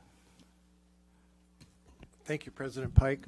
I'd like to begin by congratulating the local school winners of the San Diego County Spelling Bee that was held, and these individuals from our various middle schools will be going on to the championship, which will be held on March 14th. Lily Reese from Castle Park Middle, Amar Masoud from Eastlake Middle, Nicholas Borges from Granger, Frederick Fleck Valdez from Hilltop Middle, Jordan Isabella Nanos from Montgomery Middle, Daisy Urias Ballardo from Option Secondary, and Kiana Ibrahimpur. Kind of like Adriana Ampor. No, but I don't know if they're related. From Rancho Del Rey Middle. That was a joke, but no one got it, so that's okay. Also, I'd like to thank our showcase participants, the students, as well as the teachers, and Director of Visual and Performing Arts, Jeff Cover, for the art show and exhibition that was held last Friday at the Orange Street Chula Vista Public Library. And as you can see, of the 3 winners that were for the Best in Show, that's just the tip of the iceberg. There was so much so many talented pieces of art that were displayed, and I know that a lot of time and effort goes into those kinds of activities, and so again I want to thank everybody who participated in that endeavor. And let's see, last of all, we got the board got some correspondence from Robert Monroe. Apparently on Friday, Castle Park High hosted the South Bay STEM in Your Backyard event, and unfortunately I was not able to attend, but he said that the following individuals were instrumental in making it a great success: Melanie Brown, Principal Vicky Metrovich, Rich Grove, Sal Diaz, Cesar Gamez, Darcy Kimball, Gian Itani, Manny Gutierrez, Gabby Chavez, Bernice Trickett, and Lydia Carbajal. So thanks to all of them for putting on this activity, and apparently it's a yearly event, and they will host again next year. And that's all I have, President Pike. Thank you, Mr. Tarantino. I just wanted to say that I was one of the arts judges, and it was extremely difficult, so difficult that I had to bring my wife and my in-laws because I couldn't make up my mind. But anyways, I just want to shout out to the middle schoolers and the high schools because you guys did an excellent job. It was really difficult. So many different techniques and things that were involved. The other thing is that I was a robotic person for the last week and a half. I started with the elementary school robotics program, all which were held at Montgomery High. And the staff at Montgomery did a great job setting it up. I know our staff too, Sweetwater staff, and the robotic people, got to have a extra thank you for them because they really worked hard all weekend, both days, Friday night, no pay, just dedication. And then the following weekend we had the middle school and the high school. And what a tremendous change. You can see it evolving from the middle school and the elementary school up into the big guys. And it was excellent. That's the future. And I told them when they get their awards, they need to get Letterman's jackets, just like the athletes. Put that little robotic guy on there. But anyways, other than that, everything worked out real well, and I'm very pleased at their performance. That was a state finals for robotics people, which is very impressive. Okay, so after that, we will go to F4, followed by Mr. Tarantino. Yes, I'd just like to thank our legislative advocacy ad hoc committee members, Ms. Hall and Mr. Solis, for their advocacy, which led to the passage of Senate Bill 126, which ensures charter school transparency. And so because of their efforts and the action of Governor Newsom, the 1,300 plus charter schools will have to follow the same laws governing open meetings, public records, and conflicts of interest that apply to public school districts. These include ensuring board meetings are open to the public, providing records to the public upon request, and to prevent personal gain, banning board members from voting on contracts in which they have a financial interest. So thank you very much for your advocacy. Very much needed measure to begin to level the playing field between public schools and charter schools. Thank you very much. That's all, President Pike. Thank you. Do we need to vote for this, Deanne? No. No, this is a report only. Okay, so let's go to G3. Mr. Tarantino, you pull that one too? Yes, President Pike.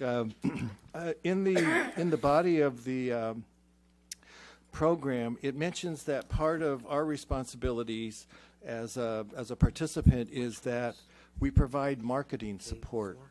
And I was wondering, what would that look like? Through the chair to Ms. Alvarez. Ms. Alvarez. Good evening again. So this program is going to be at Sweetwater High School with the City of Chula Vista Parks and Rec. And the advertising that they mention is based on their own closed circuit TV that they have at the school site. They have a Diablo channel, and any types of posters and advertisements that they would be doing on campus. It sounds a lot snazzier than it is. Yeah, it sounded like a lot snazzier, but thank you. That's all. Okay. We need a vote. Yes. Do I have a motion? So moved. Second. Hall? Yes. Solis? Yes. Segura? Yes. Pike? Yes. Tarantino? Yes. Motion passes 5-0. G5. Pulled by Mr. Tarantino. Bless you. Bless you. Yes, I just wanted to know how is this going to be implemented through Hilltop Middle? Is it going to be? I don't know how it's going to be implemented. Dr. Carberry, can you answer that, please? I thought it would be best to have it right from the person's mouth. So Principal Louis Zoomstein's here to answer that Mr. question. Zoomstein, so nice to see you tonight. Step up to the microphone. Thank you for allowing me the opportunity. At Hilltop Middle, well, it's going to be a pilot. We're presenting it as a pilot for the semester and working in close collaboration with the CFO and creator of Thrively. Our school site council has chosen that as the tool for increasing the climate and culture work with our students and kind of mirroring the work that we're doing with our adults on campus. We have several initial phases this semester, either through advisory or through teaming, to use this as kind of a foundational piece for our restorative work, kind of changing the deficit perspective that we too often use and kind of changing that to viewing students with a lens that focuses on their talents and strengths. Building mindset, growth mindset. It addresses all 4 of our LCAP goals, and allow more time, I can elaborate on that. But it's just a great opportunity for our schools, and also to continue the work that's happening at our feeder school districts, where they're using this tool to build climate and culture, to make stronger connections through CTE pathways and college and career paths. But initially we're using this as an advisory tool with all of our teachers, or many of our teachers, and then on some specific teams of teachers, they're integrating it into their curriculum to help with things like growth mindset, resiliency, and the such. Thank you. Will you volunteer to be cloned? Oh, just kidding. Okay, do I have a motion? I'll move approval. Second. Hall? Yes. Solis? Yes. Segura? Yes. Pike? Yes. Tarantino? Yes. Motion passes 5-0. Okay. Okay, let's take a 10-minute break right now, and then we'll come back and start with K4. Thank you. It was hot. I turned it on. Good job, Kevin. Yeah. Gotta get out of here at 9 o'clock. Man. We're going.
Okay, let's get started.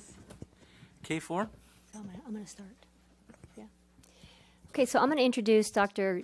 Jenny Salkeld in a few moments here, but if you were here at the beginning when I provided my message, this was more or less an introduction to this item. So we've kind of identified K4 as the stabilization plan, and we presented it as a plan, not as an approval, because technically this plan is embedded into our second interim. And so that's why we're separating them, so that we can provide more information to the board and the community around the stabilization plan first, and then we'll go to K5 and discuss the first interim, which is, and the stabilization plan is included in K5, the second interim. And so I just want to reiterate a couple of things that sometimes is difficult to understand in terms of a district's budget across the state of California, really actually across the United States. That these budgets are a point in time. And so I know there was a question or a comment around what is a projected part of the budget and what is actual, and I'm sure Dr. Salkeld will be able to explain that as we go through that budget.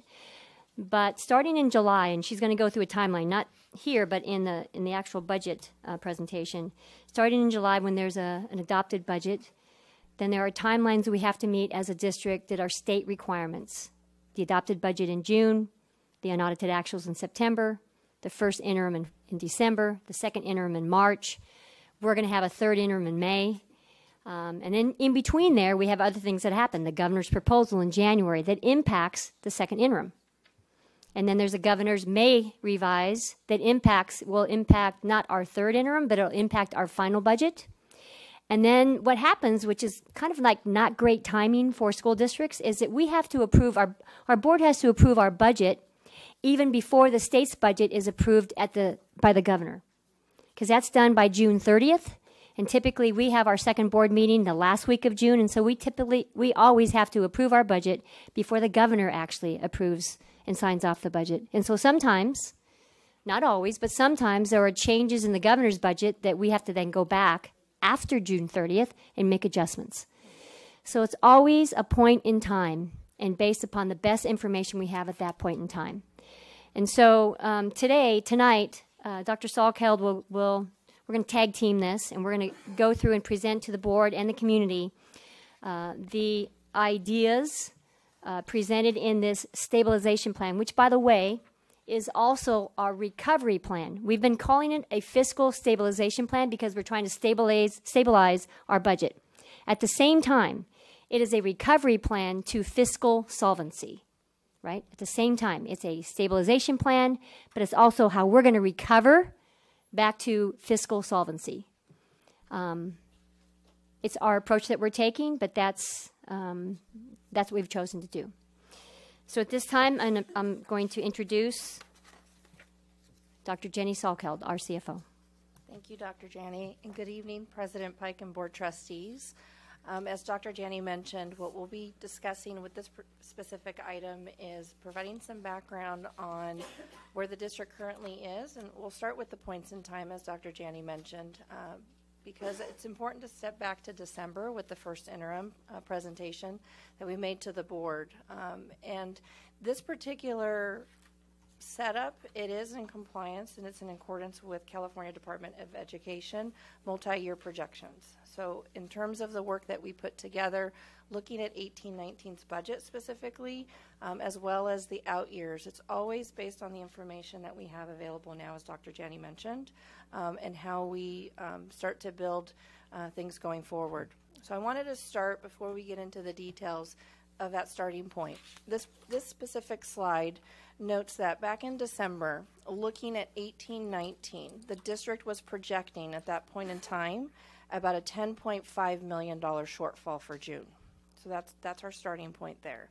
Of that 10.5, 7.9 million of that was actualized. We knew at that point in time that that was a result of our audited financials, and so we knew that that was a given number there. So looking into the second column, starting column C and line number 1, that ending projected balance for 18-19 becomes that beginning balance for 19-20. Again, projected. As you look down that column, we had shared back in December that we were anticipating about $42 million that was going to be required to stabilize the budget. And just one item I wanted to note here, about $42 million of that amount, half of that was to restore that beginning balance to make it zero, in essence, and then also to restore the economic uncertainties of about 2% for the 1920 year, because that is not something that we have built in currently into our plan for 1819, given the conversations we've had with the CDE and the county office. So those were two key variables that had to be accomplished in our projections, is that opening balance as well as that economic uncertainty. So half of that needed to be addressed from a structural deficit standpoint. So that's our starting point. So as we started our work from December into also January, the early retirement program. Yes. I'm just going to ask you some questions as we go through, because we sometimes hear people talk about a structural deficit. So you just mentioned, if you go back to the previous slide, that slide, that the $10.5 million that was projected in December for this year, based upon what happened before, and the $9 million for the economic uncertainties, those are part of our structural deficit. Correct. Okay. There's a part of 1819 that's contributing to that, also 1718. So it's a multi-year compounding effect that led into 1920 and that work. So in December, the board took action for an early retirement program. That was one element, and we'll spend a little bit of time with this presentation of the outcomes from that early retirement program. But also the board had some workshops in January as well as in February and asked staff to look at areas from a programmatic standpoint, as well as central office program adjustments and other areas of opportunity with restricted funding. So with that backdrop and with also the information that we received from the board, our work in planning ahead provided some guidance. And so I'm going to spend a little bit of time here on the early retirement plan. And again, going back to those points of reference. When we came forward to the board on December 10th with the first interim, we had been working with the Public Agency Retirement Services, known as PARS. Those early projections that were provided and included in the first interim financials was a projection that 80 employees would retire in December, and that we would have by the end of the year about 211. So that was on December 10th when we brought the first interim. The following week, on December 17th, we had actual results from the enrollment process, and this is what the PARS representative shared with the board at that time. For our mid-year retirements, we were actually at 214 participants versus the 80. And in total, we had 307 versus the 211. So already at that point in time, we already had some favorable information that had not already been incorporated in the prior week presentation. And one thing that I also like to note here, the early retirement program was extended through the month of February, the 28th. So we actually have 25 additional retirees. So it'll be a total of 332 by June. So that additional 25 is not built into any of these projections because of the timing. So one of the key assumptions, and it will be a key variable as we look to the mid-year numbers as well as to the 1920 year numbers, is our assumptions with the retirements was based on 80% replacement. So those that were leaving, we would assume a savings of 20%. 80% of those positions would be filled. So looking at that first column there, that bottom line number, we had built in, again, based on those early projections from PARS, about $1.4 million. That was incorporated in the first interim. So knowing where the mid-year ended, that's about $3.3 million. So we already have a savings there, which is what we've incorporated into the second interim. But again, this is based on 80% replacement.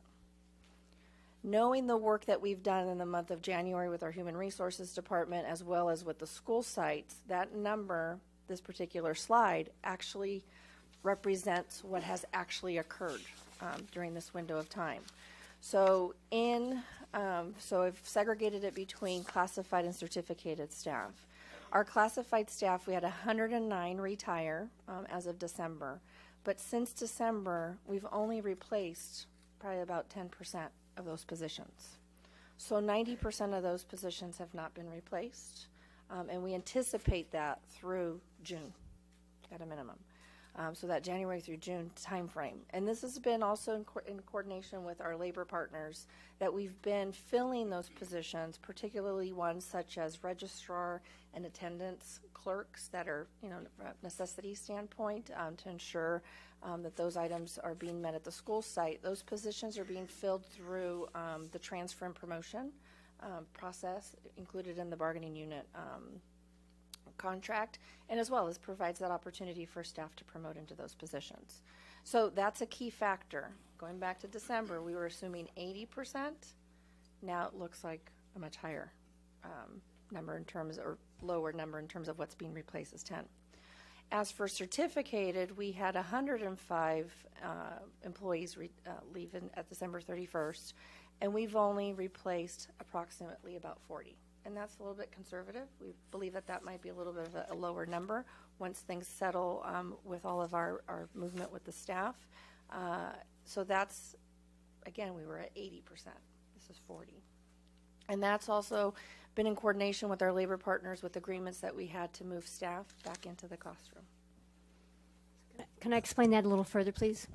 So what that means is this. So we had many teachers across the district that have resource periods. That means they are, let's say they're an English or a math teacher, and instead of having 5 periods where they teach a class of students every period, they may have 4 periods of students and 1 resource period with no students, which could be, they could be a site curriculum specialist, they could be a blended learning specialist, they could be an athletic director during that period, a variety of other things, or an academic coach, whatever the school chooses to give that teacher as a resource period. Knowing that we were going to be losing teachers at the semester and wanting to have the least disruption as possible at the school sites, we asked our labor partners and we asked our principals to move as many teachers who were in those resource periods back into the classroom to teach students, because students would recognize their own teachers. Maybe they didn't have the teacher, but they knew they were on campus, as opposed to having to hire new teachers. At the same time, that helps us to save any additional benefits we'd have to pay for a new staff member. And so the intent here was to take advantage of the early retirement in December by using our own staff to replace the people who'd left. Now let me just say this, that every staff member that left in December were not necessarily always full-time teachers. They could have been a part-time teacher, right? And so what we were able to do was only post those positions that we could not fill with our own staff. And we ended up posting 38 or 39 positions of the 78 positions of teachers, right? Because some of these other 105, some are counselors and some are adult school teachers, but in the 712 program, there were 78 teachers. And we were able to only post for 38, half of those, because our teachers were able to fill in the gap at their own school sites. And that was the intent, that was the purpose, and we had agreements with our labor partners that teachers could then teach an extra class, like even instead of teaching 5, they could teach 6 up to a certain number if they followed a certain criteria. And so that's how we were able to save more money than we anticipated, saved more than the 80% replacement, and got down to 40% replacement, because we had a lot of teachers across the district that were in resource periods. Yeah. So this slide demonstrates kind of that initial assumption back at first interim, which was the 80% backfill, and instead it's 10%.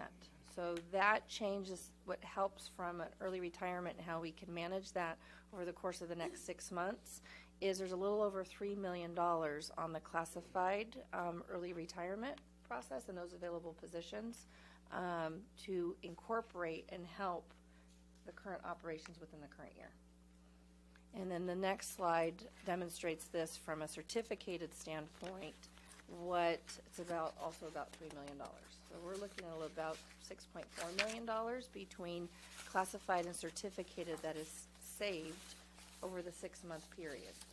We'll touch upon this on the second interim presentation, but this also contributes to a positive impact to the cash flow as well, because less payroll is being paid during the 6-month time frame. So having that backdrop of the $6 million, that's going to contribute to that initial $10 million shortfall that we had projected. Since that time, the governor also released his budget for 1920 in January, and two key variables that, based on estimates, are a little over $5 million.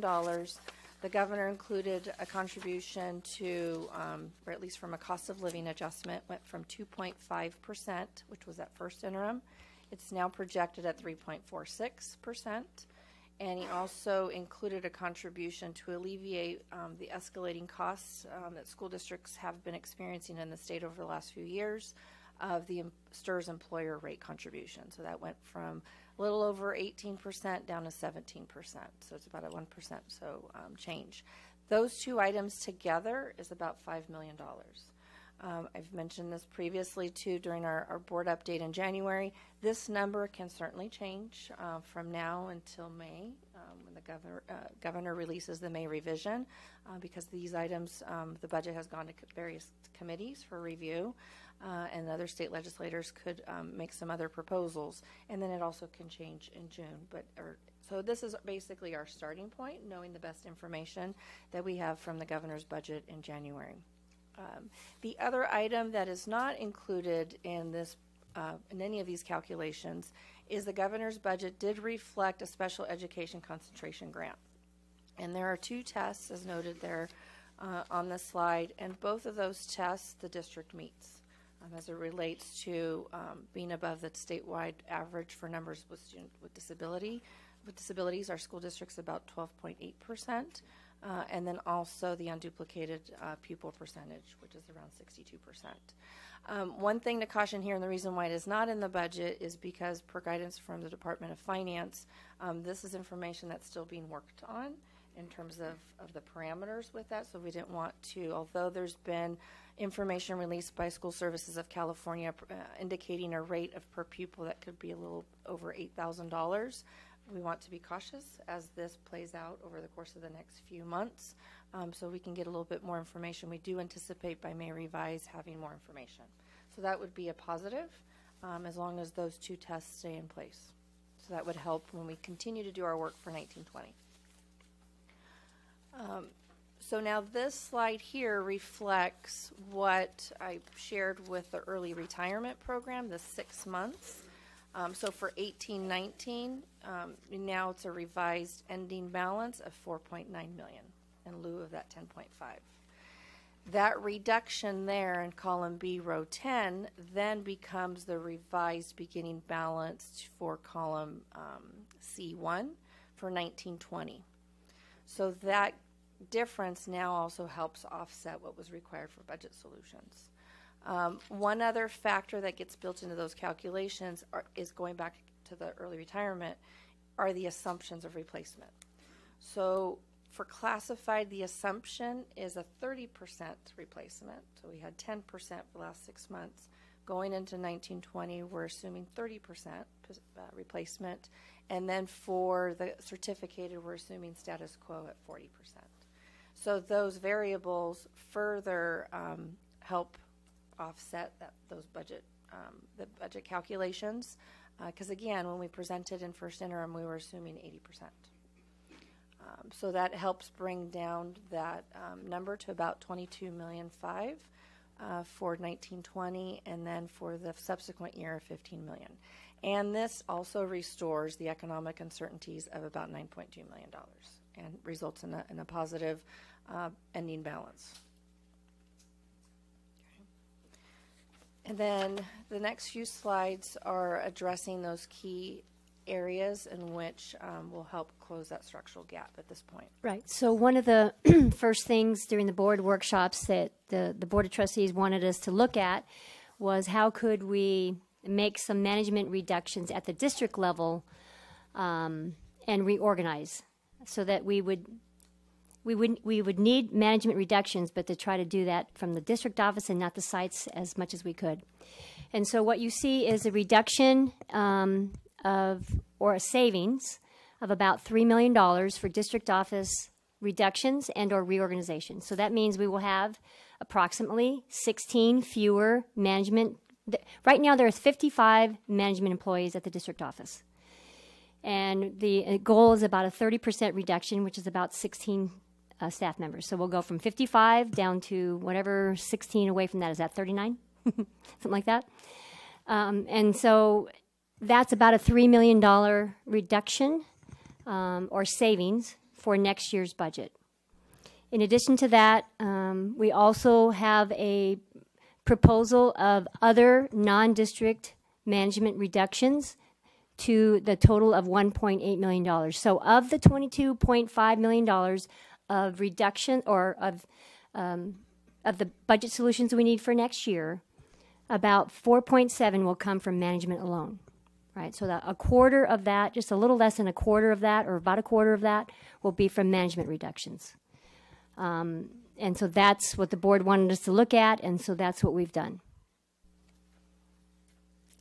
If you go into the next area, so these are like in big buckets, right? So there's district office management, and then there's central office, some reductions there. And I'm going to let Dr. Salkeld go through these, so it would be looking at non-management district staff, again, looking at ways we could reduce some of those FTEs and not impact the school sites. And the remaining items in this category are exploring transportation routes, working with our team there to evaluate the distance and the mileage around the home to school process.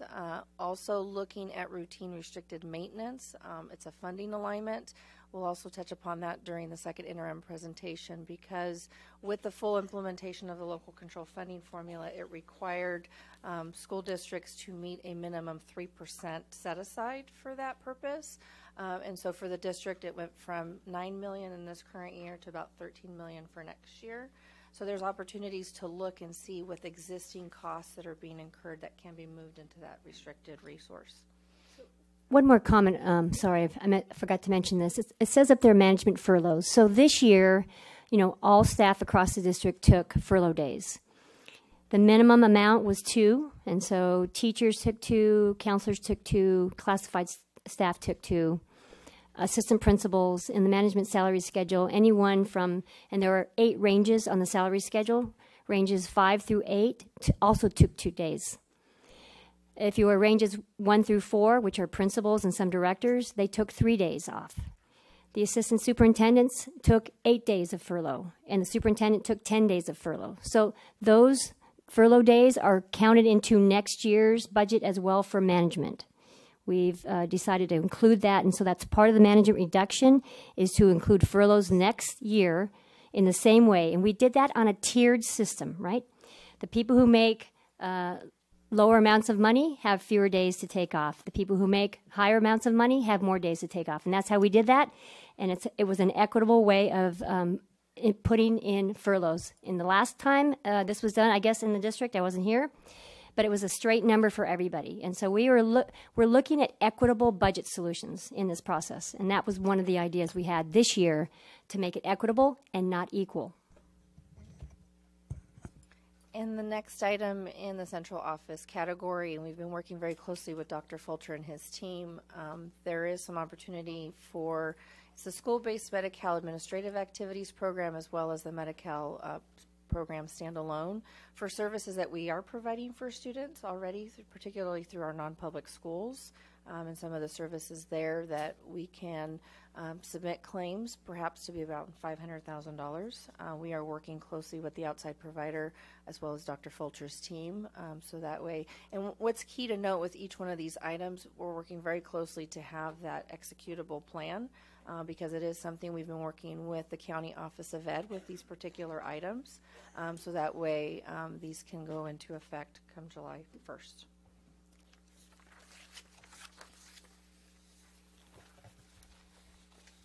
So the school-based resource allocations are something similar to what I've mentioned already. So we, at the district level, provided resource periods for the school sites in the areas of site curriculum specialists. We provided 4 sections, 4 periods, for 1 period per content area, and we also provided anywhere from 3 to 4 periods of a blended learning specialist resource.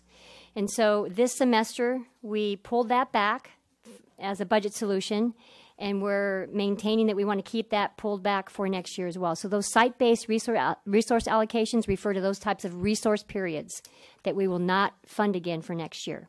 That's one of the budget solutions. And then the final area, so if you look at the previous slide, can you go back to the previous slide, please? You see the 4.7, the 3.5, and then if you go to the next slide, 4.2. To get to 22.5, that leaves a balance of about $10 million. And so those are going to be our bargaining considerations. We don't have ideas for what that's going to be yet because we haven't started those conversations with our labor partners. But those are what we'll be discussing with each of our SEA, our teachers group, SEGA, counselors, CSEA, all levels of the CSEA bargaining groups. So this information that we just presented is, as Dr. Jenny mentioned earlier, embedded into our second interim. But if you have any questions. Any questions from the board? We do have public speakers. Would you like to take them first? Sure. Kathleen Cheers.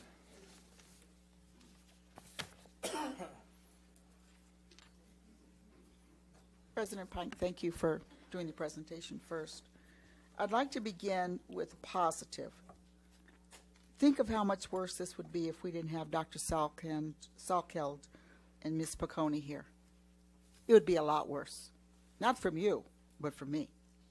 Because, I mean, this would be a ship that's sinking. So that needs to be said.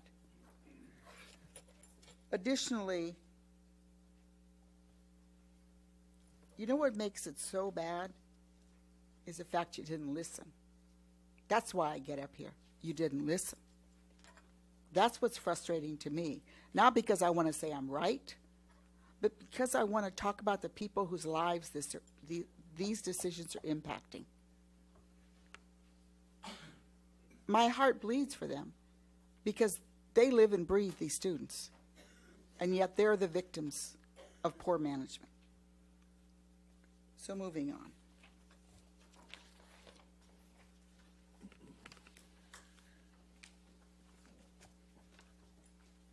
You all know I'm not a math wizard. I've told you I went to Catholic school back when you only were supposed to be a nun or get married, and who needed to know math if you were a nun or getting married. So bear with me here. So, please don't anybody call me about current Catholic schools. I'm sure they're much better. So I see that we're going to have 332 retirees by June 1st. I did have a concern with regards to the fact that you provided average salaries versus the actual total amounts of savings on page 6. And then I'm looking at page 8. And my question is, are you going to be replacing the classified? And the SPED teachers, when are they going to be doing their IEPs, their reports for court? When are they going to be doing all of this? Also, with regards to the classified, are you going to be replacing more than the 10%? I'm just having a hard time understanding what your plans are for next year because of all the rumors that are going around.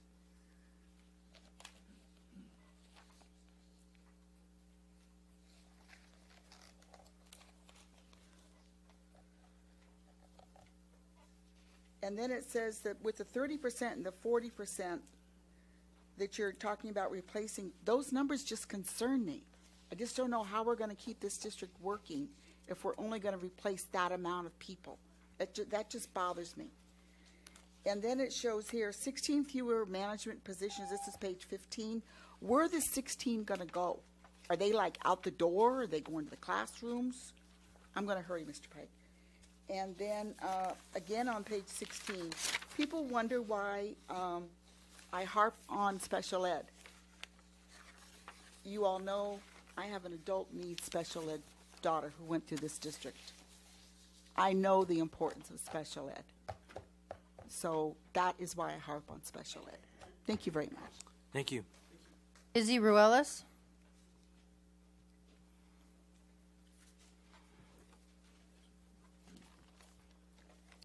Good evening. I came here today in concern of the district's fundings regarding CTE programs. I strongly encourage the Sweetwater Union School District and the students who are enrolled in the district to be all for these programs. As a society, we need mechanics, automotive technicians, cooks, chefs, and engineers, for example. I myself have taken automotive programs at Southwest High, as well as the intro to the engineering design. Taking these classes in my high school years has sparked an interest for mechanics. Automotive classes have taught me well useful knowledge to work on cars for my personal use and to work on others. I'm currently waiting on joining an automotive program with an educational cultural complex to further my knowledge on cars and to get into Volkswagen. If it wasn't for taking automotive classes in high school, I certainly would have made this decision for my passion I have found in high school. A best friend of mine by the name of Chula, a former student at Southwest, a former culinary student there, is now a chef at George's at the Cove in La Jolla, California. A 5-star American cuisine served in an elevated setting. Julian has grew a passion for cooking, pursuing to become a chef, all due to taking culinary classes in high school. Julian had wrote on his resume stating that he took culinary classes in high school and shown his strong interest in cooking during his school years. He was hired upon George's at the Cove due to becoming right out of high school with culinary knowledge and strong passion for cooking. Sure enough, he became one of the main chefs at George's at the Cove, following his dreams, all due to taking culinary being offered as a class. I came here again to encourage the Sweetwater Union District and the students who are enrolled in the district for these programs to be offered. As a society, we need mechanics, automotive technicians, cooks, chefs, and engineers, and much more. These classes offered in high schools will spark the minds of the youth, creating a passion in their hearts and minds to be what they truly want to be in life. Thank you. Thank you. Thank you. Victor Valle.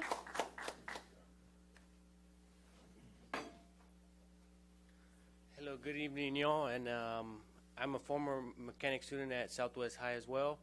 I really think these CTE programs are very important for kids because I've myself been through these programs, and it has progressed me further in life throughout every stage of my life. I work every day with machines, different equipment and everything, and most of what I do every day, I base it off of what I learned in high school. And that has gotten me very farther than anything that I've done in my life. And it definitely did make a pretty big difference for me and some of my friends and fellow friends, and not just mechanics, but culinary, welding, wood shop, all those other things. Man, I hear so many great stories where they gotten so much further with just that little bit of knowledge because they have that first-hand experience. That hand experience is better than a certificate saying, oh, I learned. I've met people that learn, don't know anything. They don't know a hands-on experience. When you're going down on the field, that's a complete different story than, oh, I read this on a book. When you're actually doing it, it makes a pretty big difference. And I just hope that when my son grows up, I can put him into these same programs and that he can learn and progress as I did. Thank you, guys. Thank you. Heriberto Sanchez. Good evening, ladies and gentlemen of the board. I'm here on behalf of my students and myself because at one point in my life, I used to be a CTE student. When I was in high school, I always wanted to go to college, but coming from a poor migrant family, it wasn't an option. Luckily for me, I had a CTE automotive program, and my amazing instructor, Mr. Robert Zietzlag, who is now passed away, he actually passed away last year, but he taught me so many essential skills that I took from his class that helped me get through technical school and through community college. If we cut these programs, or if we even use the budget for these programs to stabilize the district, you're going to be taking a lot more than a class on a master schedule or a pencil or an iPad. You're going to be taking away a student's ability to succeed in life. These programs do so much more than you know of. I have students here that are with me. For example, Luis Bajorquez, he works for AMR. He's an ambulance technician. He has his associates in automotive technology. I have Jose Bautista. He's an automotive technician for Toyota. He also has his associates in automotive technology. I have, sorry, a little nervous here. Yeah, it's all right. Daniel Casas, he's on his way to become a biomedical engineer, correct? I have his older brother from San Diego State on his way to become a mechanical engineer. This year, I also had a student get picked up from UTI, from a technical school, to get hired on at Porsche, starting with a salary of around 6 figures. You know, these programs are life-changing in so many ways, and we cannot use our funding to do that. We need to keep them, and it's hard to grasp, because if I didn't have that program, I don't know where my future would be right now. I don't think I would be an automotive instructor. Who knows where I would be? I could be at a farm. I could be a Caltrans worker like my family. All I know is I wouldn't be here addressing you. So please, remember, we are educators. You know, we are people. I understand you have very hard jobs, but we deal with their future. Thank you very much. Thank you. Daniel Casas.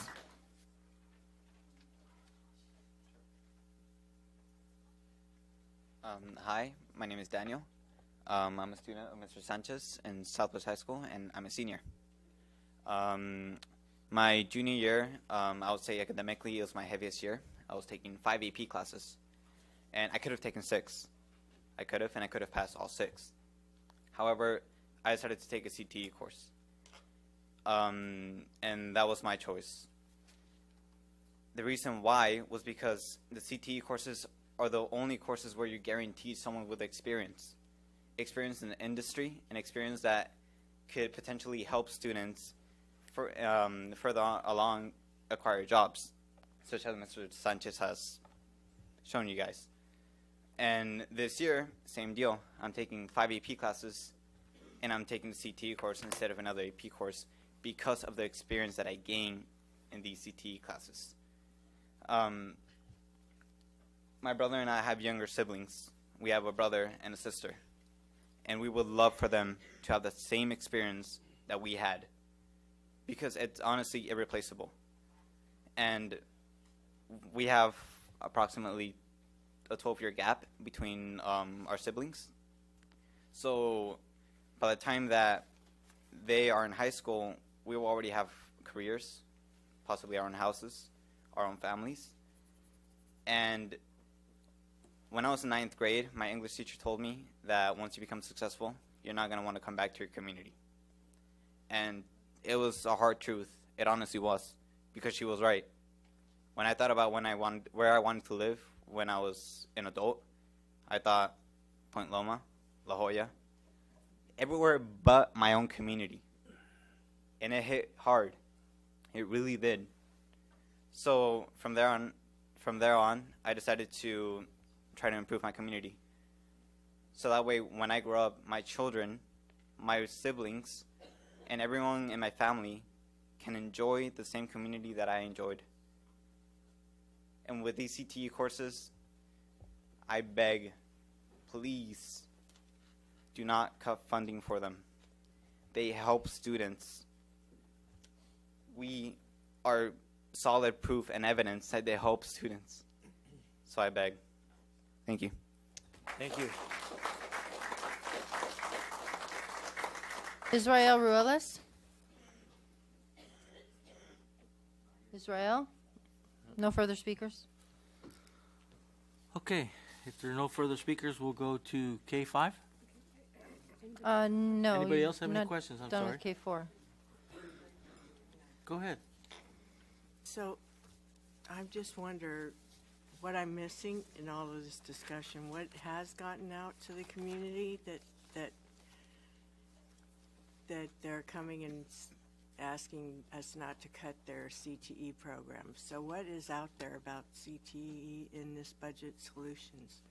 I realize that the grants for CTE, some of those grants have ended. Is that, and do we have a plan of what we can do to continue to support those going forward? And whose decision is it, at the site level that decision is made, or is it the district level on what to continue and what not? And when will the board be able to weigh in on that?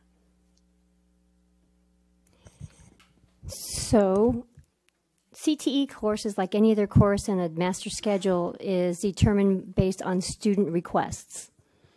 And so if students are signing up for CTE courses, then they should be in the schedule.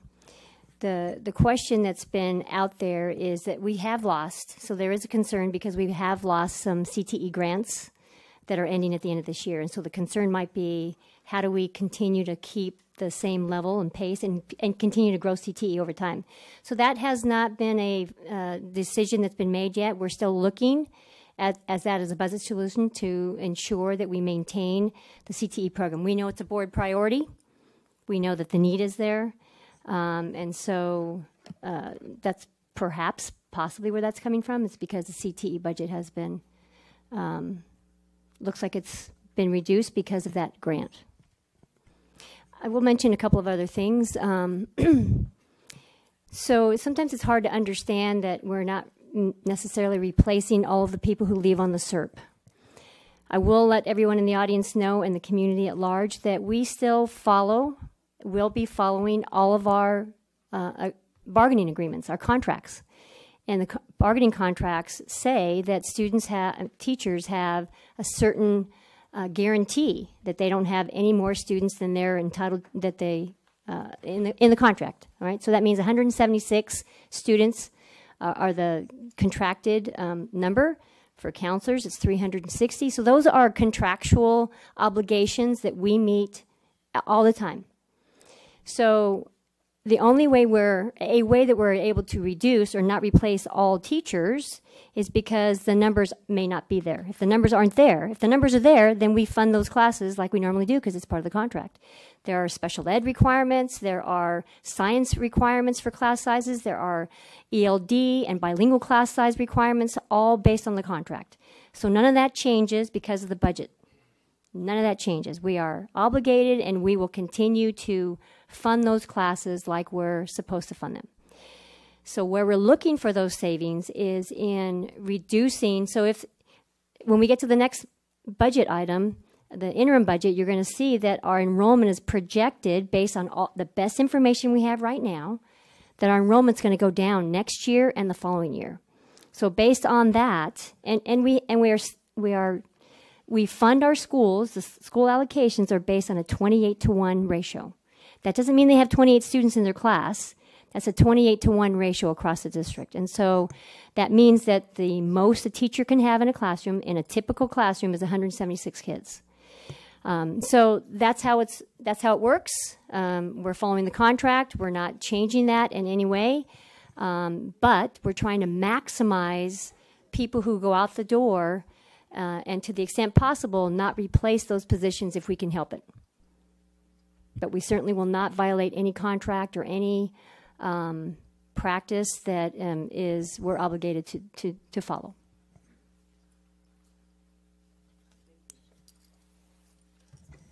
Any other questions? Yes. I'm just curious as to, I know we don't know much about the governor's new budget proposal, but these seem like, you said they're positive movements. Is there anything that you could project that would be actually worse, or is there nothing else that we know? Is there anything that could maybe be the opposite? These numbers certainly can change. Okay. So the cost of living adjustment come May could go down. We've seen that in a few years ago in 16-17, the cost of living adjustment was actually 0%. So that it could move. Okay. And so that's something for us to be mindful of until the budget's approved in June. So that could be less revenue for the district because that triggers a revenue increase right now in the projection, so that could be less. So we would need more solutions to have things balanced by June. So another way that could influence our budget is if we So we have three ways we get money from the state. One is on enrollment, one is on average daily attendance, and one is on the percentage of students that we have that are English learners, low income, or students who experience foster youth or homeless situations. So a revenue that we have control over is average daily attendance, and that's why we do our best, and we've been having these attendance incentives and challenges at school, because if a higher percentage of students attend school on a regular basis, our revenue increases, right? And so that's why we make that a big deal, because that's a revenue. If our students are not coming to school on a regular basis and we have chronic absenteeism, which is something we're monitoring, then we get less revenue. So all of these things, when we talk about it's a point in time, it's based upon what information we have according to what we turn into the state and what it is when we get to the next interim. So right now, when we get to the next item, Dr. Salkeld will talk to you about some of those assumptions that we put into the budget for next year based upon the best information we have at this point in time. One more. Ms. Hall. I just want to say also that we have a lot of opportunities for advocacy with our elected officials in Sacramento. A lot of students that are on the verge of voting age could be in contact with those officials and advocate for the CTE programs, for fuller and fair funding of our educational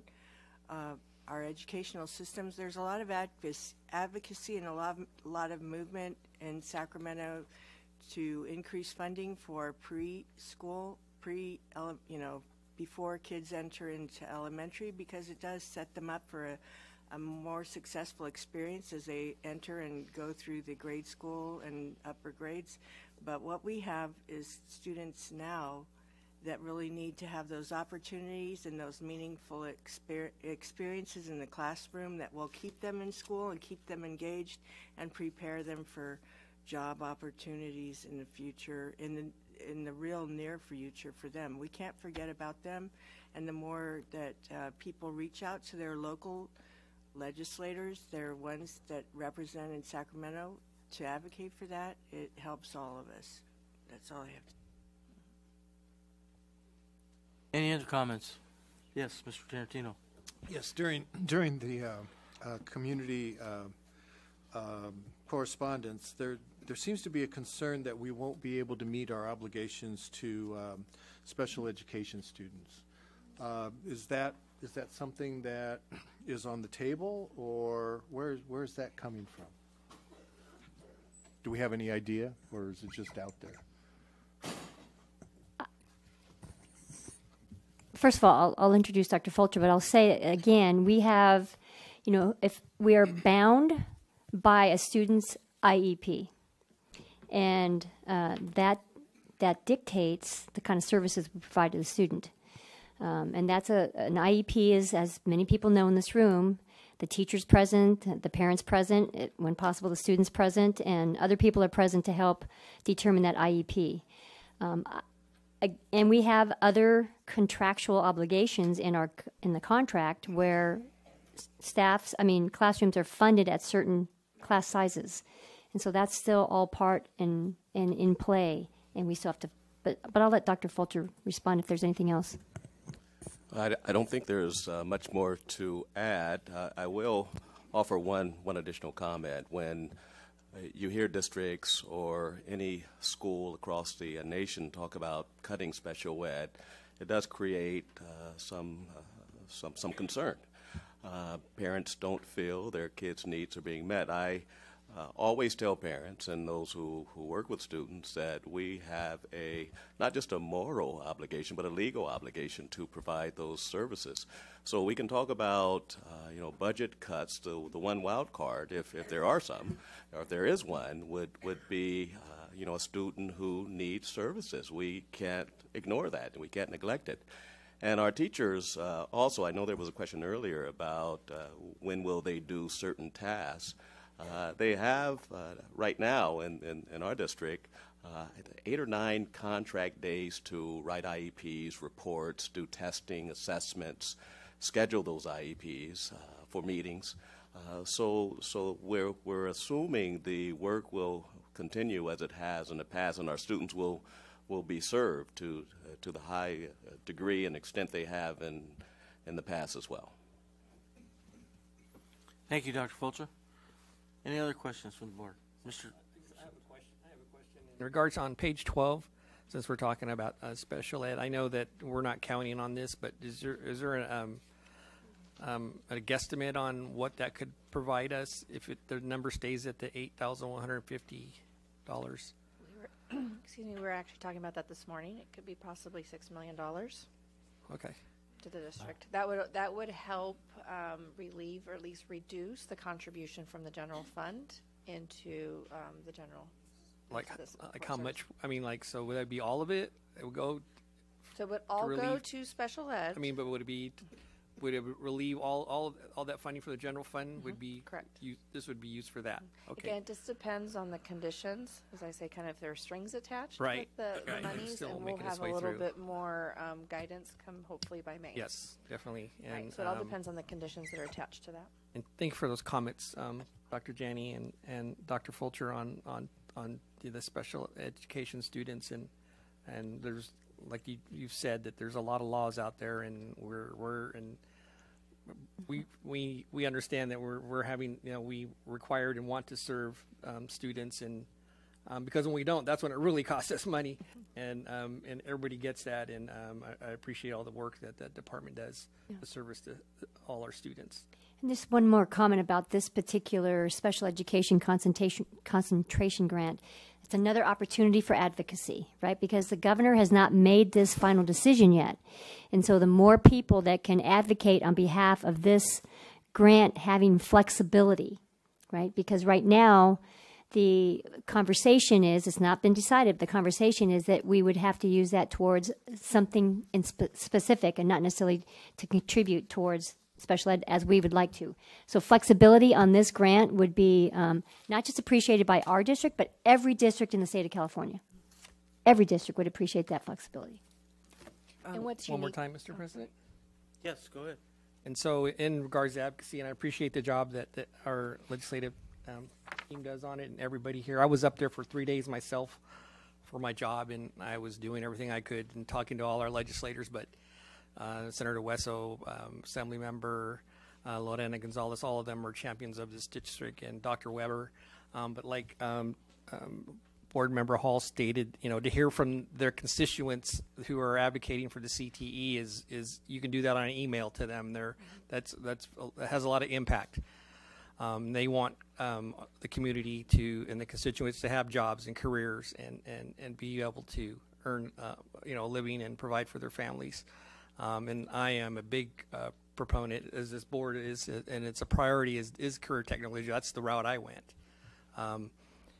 And I've heard a number of speakers come up over the last few meetings, more so than in the past, talk about other than going to college, and I don't really like saying other going to college, because you're getting trained, you're getting educated, but in terms of more of a hands-on or technical, course, and I really appreciate and respect people.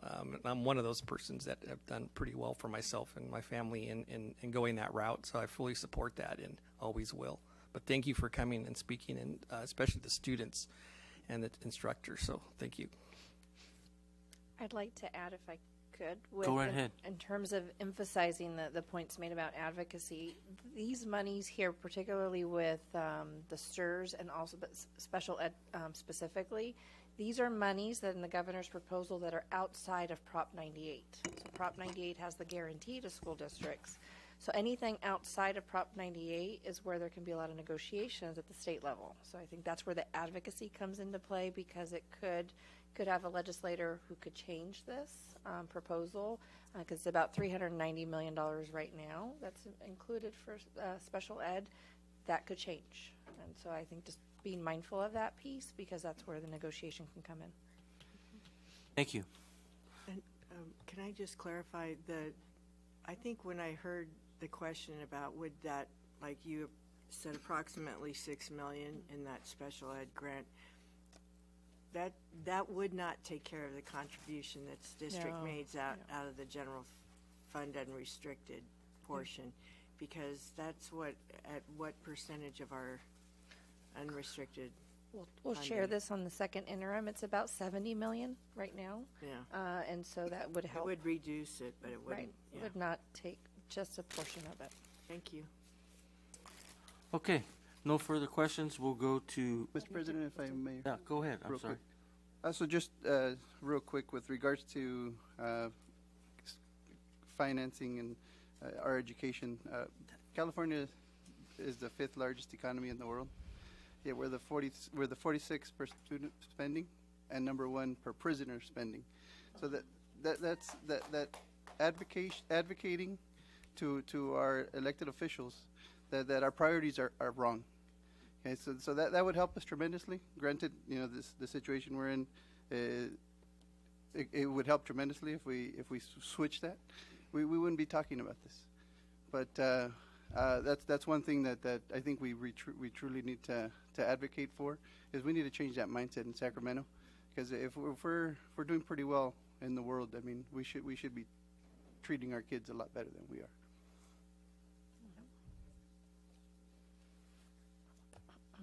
Okay. Thank you. I know that there are some variables here, but there's a lot of hard work behind it, so thank you very much. Okay. I'll move approval of the Fiscal Stabilization Plan. I second. No, it's approved. Hall? Yes. Solis? Yes. Segura? Yes. Pike? Yes. Tarantino? Yes. Motion passes 5-0. Okay, let's go to K5.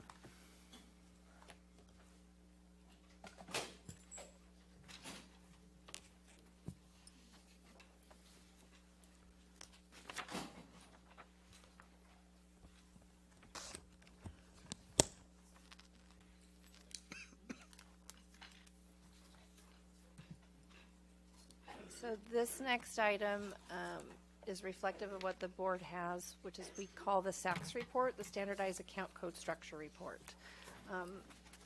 That is, as I mentioned in the prior presentation, reflective of the requirements by the California Department of Education. What we'll touch upon in this presentation is the timeline, the assumptions that go into building the current year and the out year projections, and we've also included the budget solutions that were presented in the prior slide, and we'll also touch upon the cash flow projections as it ties based on those financial information for the current year, and we'll also highlight a few of the restricted funds that are non-general fund, the specific individual items. And so, as kind of has been the common theme here, just within the last few presentations, and Dr. Janney's message this evening, is this slide highlights all the various points in time or the different milestones that it aligns with the education code provisions. So that top row, we've accomplished that work.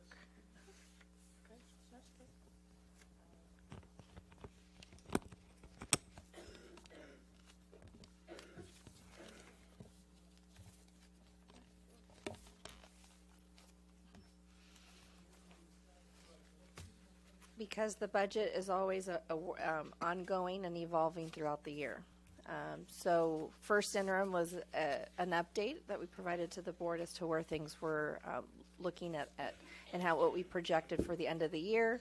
And as I've mentioned previously, we've had now the governor's budget proposal, and so we're at that milestone with the second interim.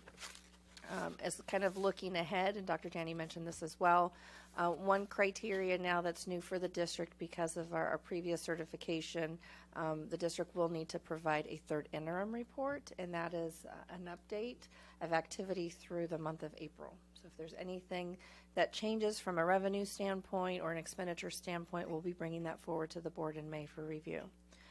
And then we will, in June, bring the first reading and then for second reading and final action for the 19-20 budget.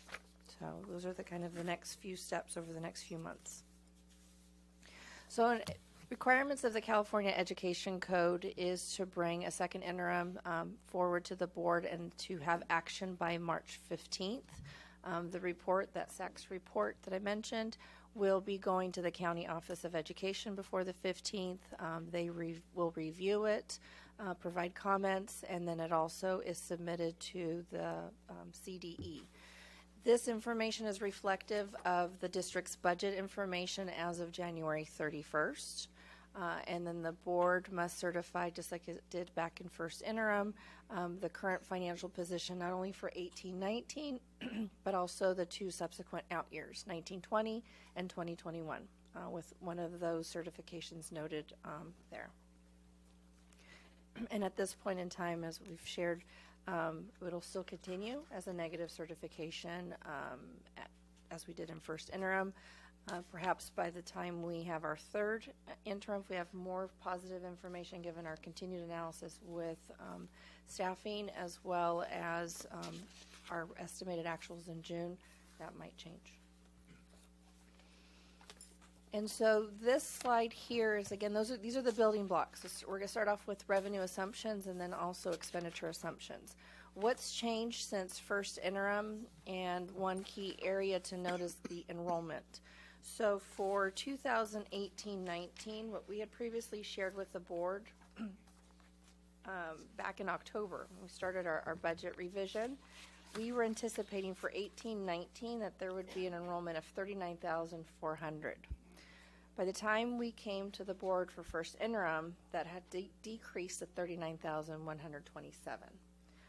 Based on our data that we submitted to the state recently, it's known as CalPads. It provides an update on student enrollment.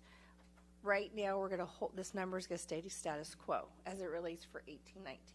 We're right above, a little bit over about 50 or so students. So that assumption has not changed. But what has changed is our 19-20 and our 20-21 numbers compared to first interim because of our collective input from and feedback from our feeder schools. So 19-20, at first interim we had 39,000 as our expected enrollment. It's now down to 38,729.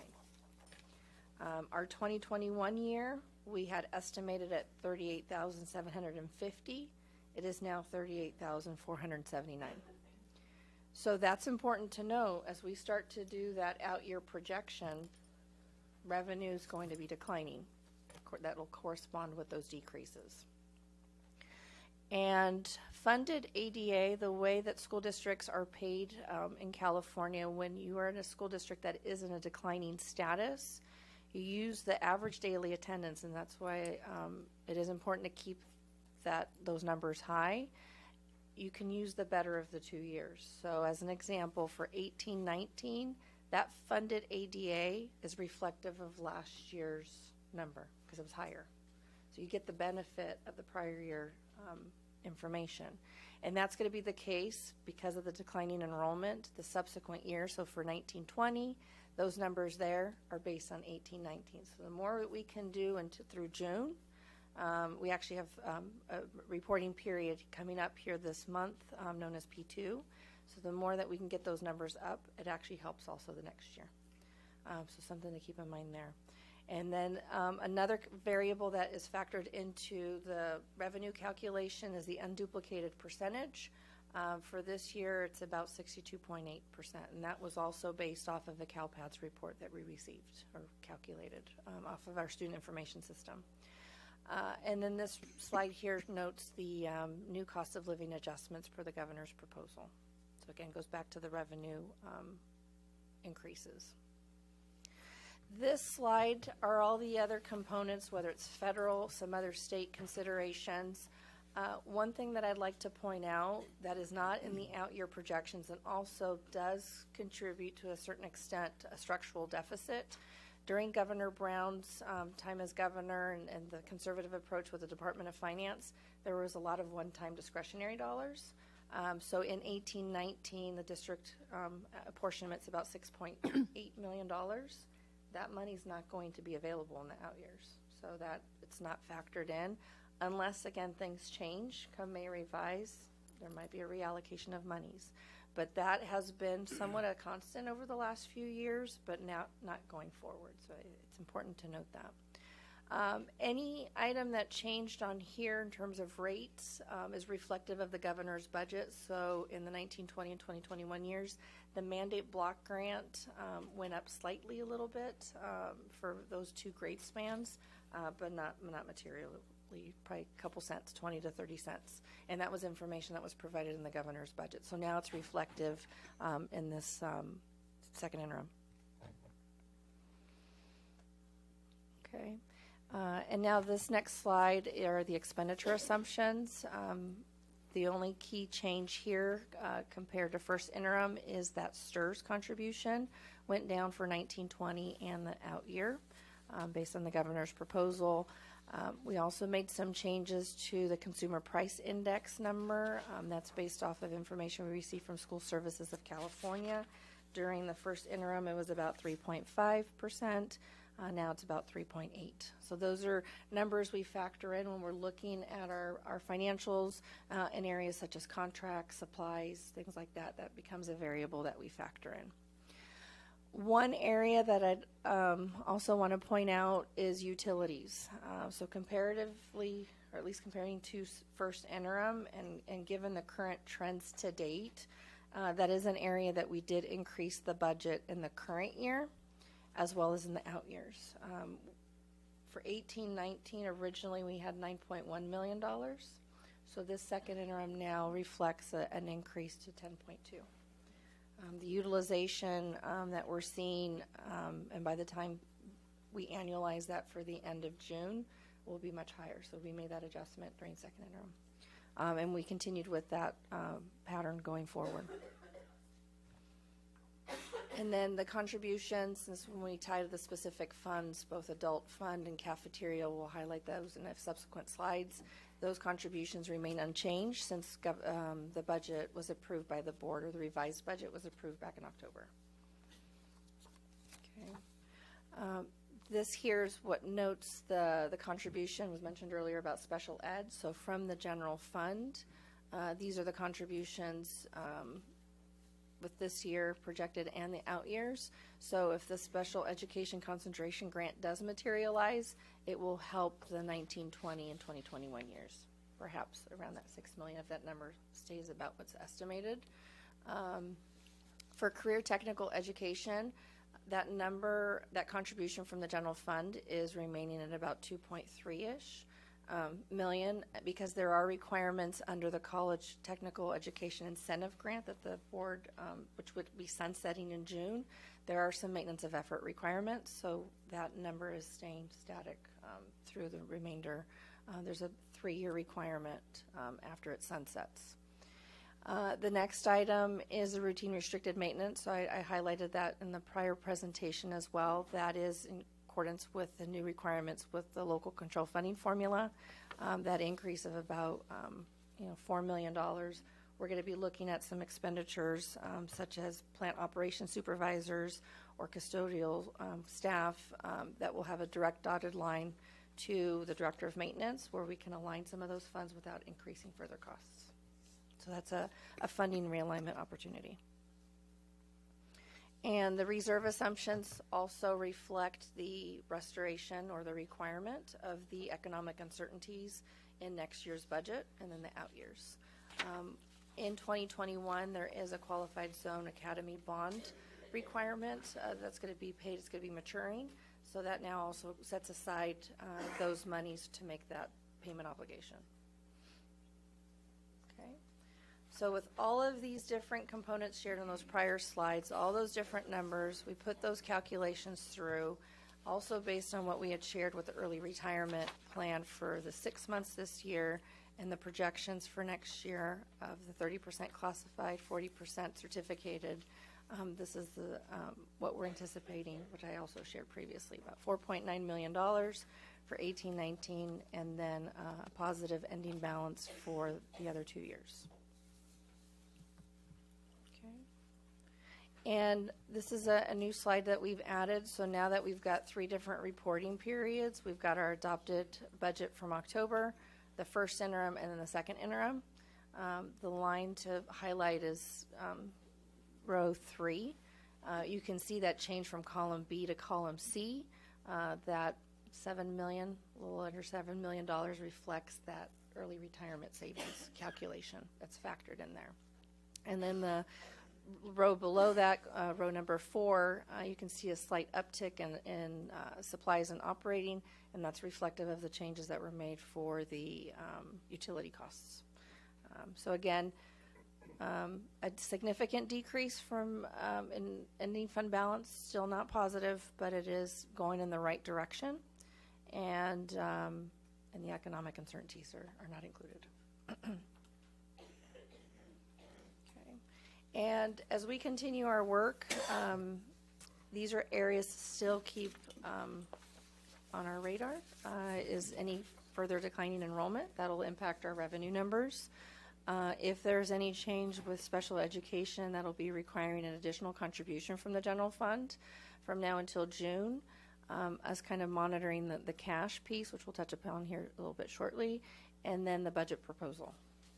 So those are things to just keep in mind. This is where the budget's not static. It can change. And these next slides just reemphasize. So I'm just going to go through these real quick because that's what we already mentioned in a prior presentation. Get that here. So cash flow projections. This is a slide that we've included in prior presentations. It just demonstrates how it's very uneven when we get our monies from a school district standpoint. Typically, you'll see those spikes on a quarterly basis. Those are when the district receives not only the monthly apportionment, but also the educational protection account monies, as well as an element in the local control funding formula, and then also the property taxes in December and in April. Traditionally, and the pattern we're starting to set up over the course of the next few months is to repay any debt obligations. So whether it's right now Fund 49, but as we start to explore moving forward to a short-term borrowing with the financial market, known as a tax revenue anticipation note or a trans, we'll start to see that repayment at those time periods. And June typically does taper off. It's always the lowest month from a cash standpoint. And what we've done here, because at our first interim presentation, we spent some time looking at the different segments of how monies are received by the district. So the top column is what we were projecting for those 6 months out, and what we've added now is the second interim projections. You can see some slight changes. So in January, we were originally projecting about $34 million. The actuals came in at $38 million. And this cash flow is included in the board's packet. It's part of our second interim package that'll also go to the county. So it's just something to note that and then also that corresponds to with some of the expenditures from payroll, which we'll share here shortly, which is this particular slide. What we've are displaying here are 3 of our largest funds. There's some that also slight payroll that comes out of Fund 40, but it's not as significant here with Fund 01 with the general fund. What we wanted to note is that with the early retirement, this is kind of a way to also validate where we're at from that early retirement standpoint. In December, the general funds, and this is why I always say cash out the door for purposes of payroll, was about $25 million. By February, it's $22 million. So that $3 million cash pickup, in essence, or cash outflow being diminished, helps the district repurpose that $3 million to help pay down the obligation under Fund 49. You can see that too with the adult ed fund. So some of the changes that have come into play there. In December we had $743,000. Now it's $516,000. So you can't always necessarily correlate the cash to the budget itself, but it's a matter of timing when the district's receiving monies and also paying the payroll. One thing that's a little unique with January that you see there with the general fund is the payouts for those that retired. They did have vacation balances, so that is a little bit, you would see normally a further decrease, but that's what's unique. Paid about $900,000 in vacation payouts. Now that we have a little bit of time with those employees that are retiring in June that do have vacation payouts, we're working with their managers and them in terms of using that time over the course of the next 6 months, so that by July it doesn't become a cash outflow similar to January's. And so with that information, we're looking at the general funds borrowing specifically of what's known as Fund 49 or the Mello-Roos. There was a beginning balance from 17-18 that started off the year that needed to be repaid. That $36 million was paid in two installments in October and then also in January, which is soon after the district received its property tax payments in December. Based on what we're seeing in the projections with the payroll and that only replacing 10% of staff that left in December, we're anticipating that by June, again, these numbers could change, just depends on when sometimes monies come in. If there's any slight variation to that, we're anticipating an $8 million balance. Certainly something for us to continue to work with in regards to the education code provision and the timing of the borrowings, but we're looking to close that by June. Okay. The next few slides, this is just a recap kind of that summarizes each of the particular slides that have their own standalone financial statement included in the SACS report. And again, all of those end positive other than the general fund at this point. So it's something for us that we look at. And so each next slide is an individual financial statement. And I think what I just want to point out real quick is Fund 11 does reflect the changes that the board approved back in October. So no further contribution. It's maintaining status quo. Things could change by the time we do estimated actuals, hopefully in a favorable way. Same thing for Fund 13, which is our cafeteria fund. We're maintaining the contribution at $400,000 from the general fund. These next few slides are the capital funds, and a lot of what you see here, the differences between first and second interim, are either new projects or increases to projects that we're working on and that are included in prior board actions as it relates to the M1 action item that we've got reflected here. And then, in terms of next steps, we will be commencing the LCAP stakeholder engagement. It's an element within our budget process for 1920, so that'll commence here in the upcoming weeks. We'll be bringing forward to the board in May the third interim, and then we'll have an update to the DAC and the DLAC. Those are requirements, particularly under the LCAP provisions. And then we'll have both readings of the LCAP and the budget to the board in June.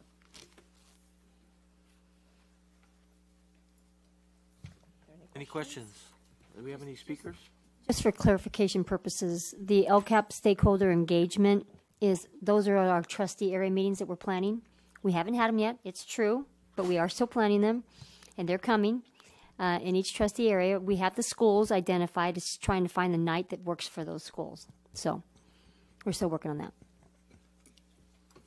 We have one speaker, Kathleen Cheers.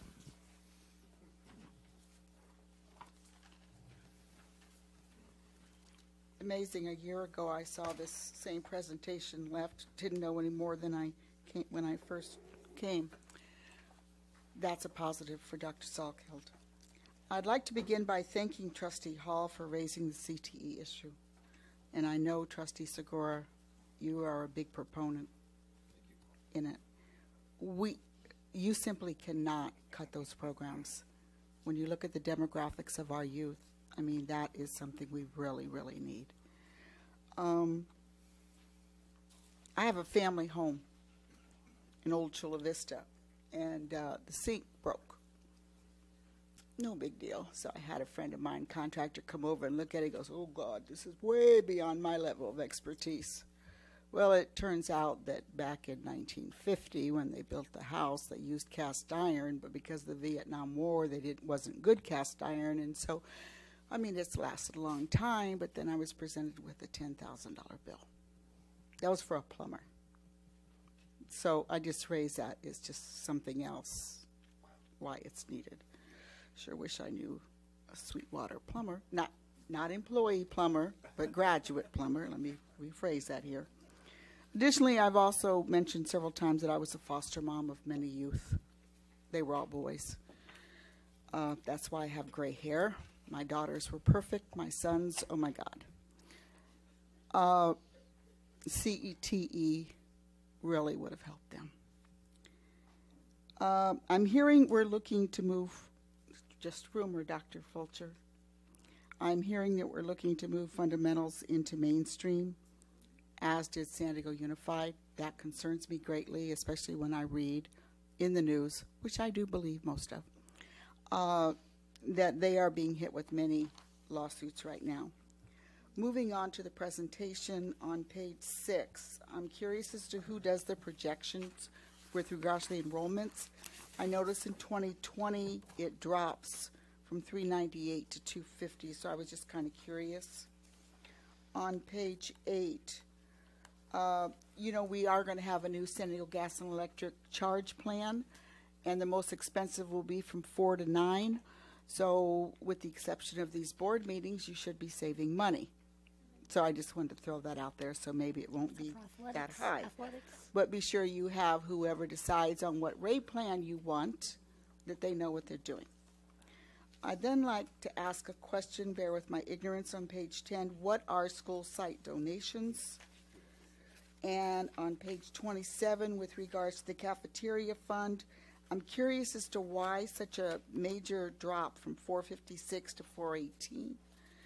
And then on page 34, I'm wrapping up, Mr. Pike, Fund 21 building, that is a big concern. It's showing $10 million in the red. Thank you very much. Thank you. No further speakers.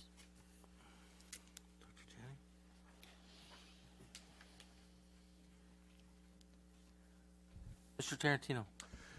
Thank you, President Pike.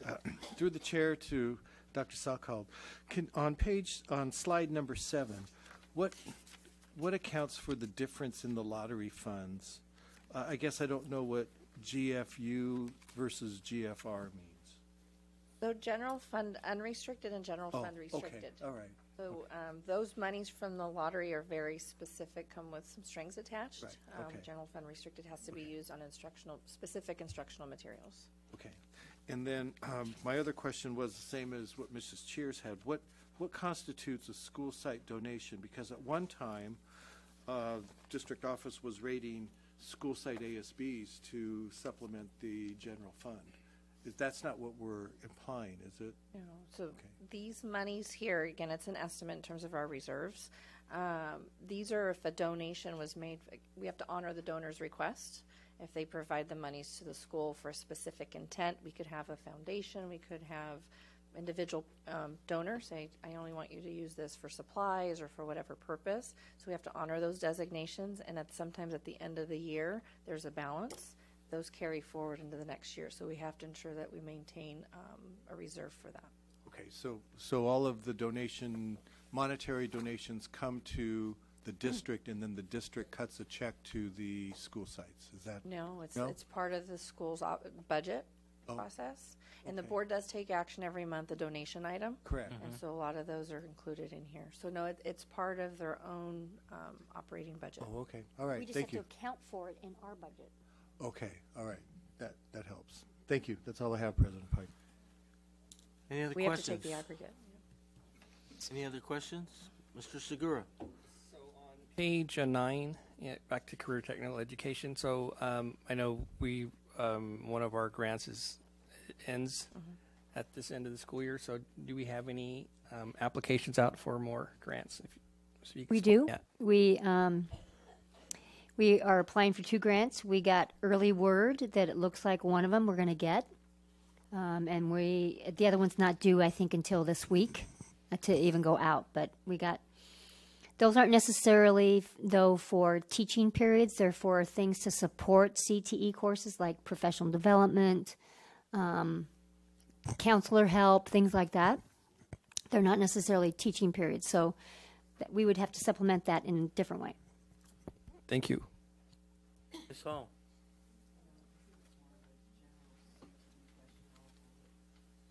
Okay. I did. Oh, go ahead. No, go ahead. I did hear Dr. Salkeld talk about that the enrollment numbers we're getting from our elementary school districts are influencing our numbers for next year. right? So we can count all of our students in all of our schools for next year for sure if they're 7th through 11th, seniors leave. But the incoming 7th grade class is what we're, in combination with all of that. For the past several years now, we've been receiving fewer students from the elementary school districts. Not just Chula Vista, South Bay, San Ysidro, National are all declining enrollment as well. And so it's just catching up to us in our system. Mr. Tarantino.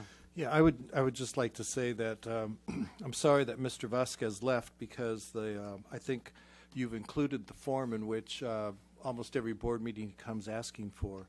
And unfortunately, he's not here to see it, but it is there, and we do include it, but there are certain times in which we include it. It's not at every report of the budget. Is that correct? Correct. So we've included those in our packages now with interims, and we'll include it at third interim going forward. So it is the detailed borrowing schedule. So hopefully he went home to listen to the rest of the tape, and he can see that the form that he's asking for is there, and that we're not purposely keeping it from him or the community east of 805.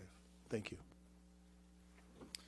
Yes, Ms. Hall. I just wanted to thank you, President Pike. And I wanted to thank you again for emphasizing the pay down of what's owed to the Fund 49. And the plan is to pay it down completely, right? At what point should everything follow your projections? Do you feel that we'll be able to qualify for the trans?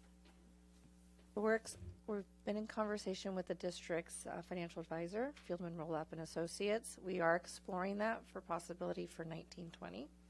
And the timing typically of a trans season is usually starting in May and June to start preparing for the next year.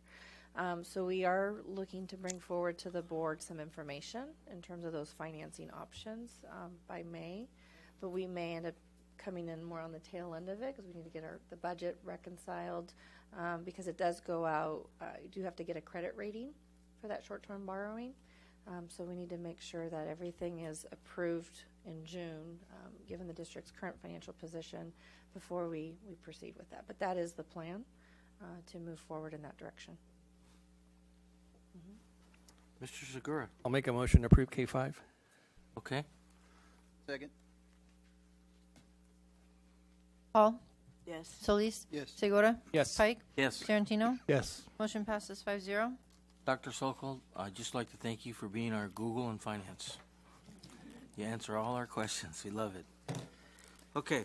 Confidence. K6. Pulled by the public. Yes, I have one speaker. Kathleen Cheers. If I was a drinking person when I saw this item, I would have started drinking that night. I need clarification of this agenda item. Why are we paying an auditor an additional $10,000? This is the same financial auditor we have had for the past few years, yet they failed to report to you the major deficit we are now experiencing. Could it be the scope? Increase in-depth scope. This is exactly what we have implored you trustees to do and to include in our financial audits. You are now expecting the community to watch you pay an additional $10,000. What did they do for this $10,000 when they didn't let you all know that there was a financial crisis? They didn't see all this stuff that has now come to light? I mean, this is ridiculous. Thank you. No further speakers. Want somebody to answer? Do we have Dr. Sokol, could you possibly enlighten us about that question? So the audit firm, VTD, they had to perform additional scope of work because of the district's financial position, and there's additional, it falls under a category of going concern. So when it goes into that going concern, they have additional tests and additional work that had to be factored into their opinion and which was beyond what was initially anticipated. They do have a statement in their agreement that does indicate that in situations where it might be required for additional fees, that would be triggered. So it was related to the ending balances. Thank you very much. Anyone else have any other questions? In addition to the cash flow audit, or have they? Yeah, that is a separate audit. That is the one requested by the county office. This is still related to 1718 to close that engagement and the related work that they performed. Any other questions or concerns? I just kind of like to see where it says that, where it says that if there's additional work, how we pay it. And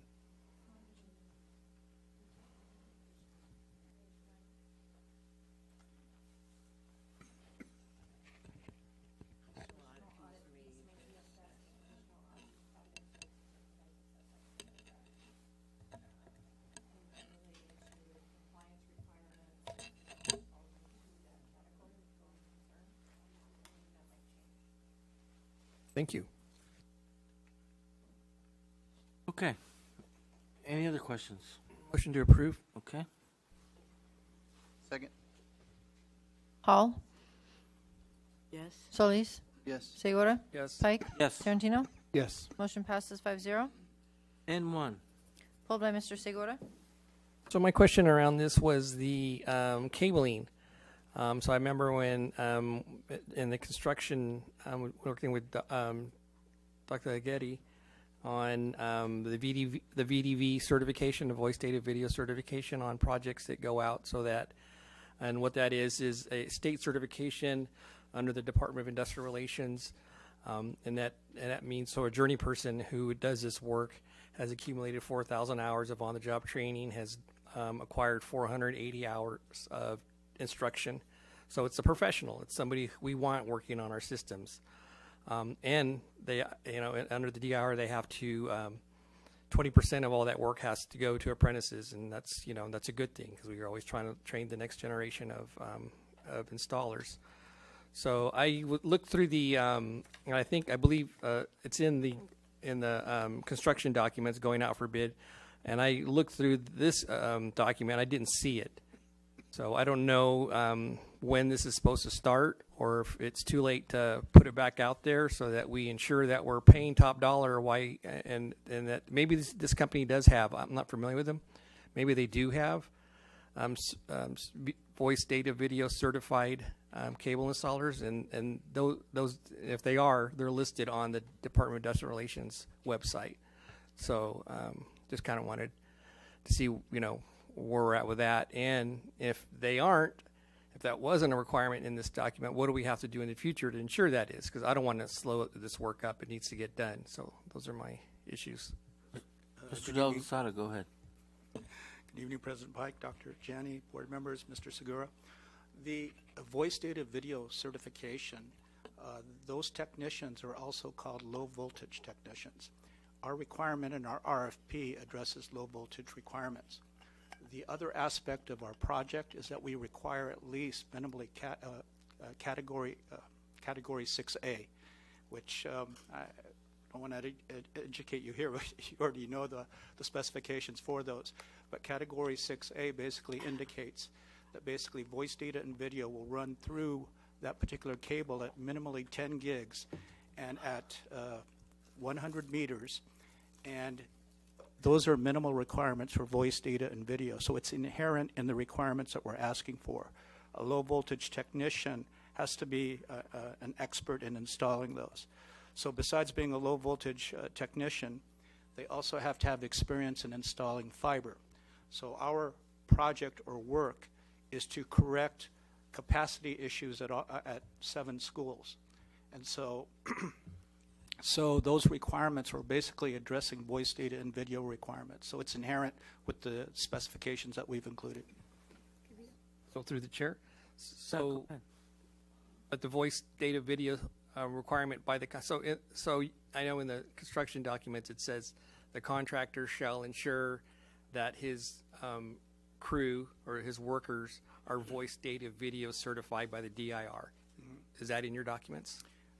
That wording is not, but that is the voice data video technician is synonymous with low voltage technician. But there's not a, but there's, so you're, I know what a low voltage guy is. It's the same guy. It's the same person, but but this, the VDV guy is certified, or gal is certified. So that's what I'm looking for you to ask, to say, are they going to be certified?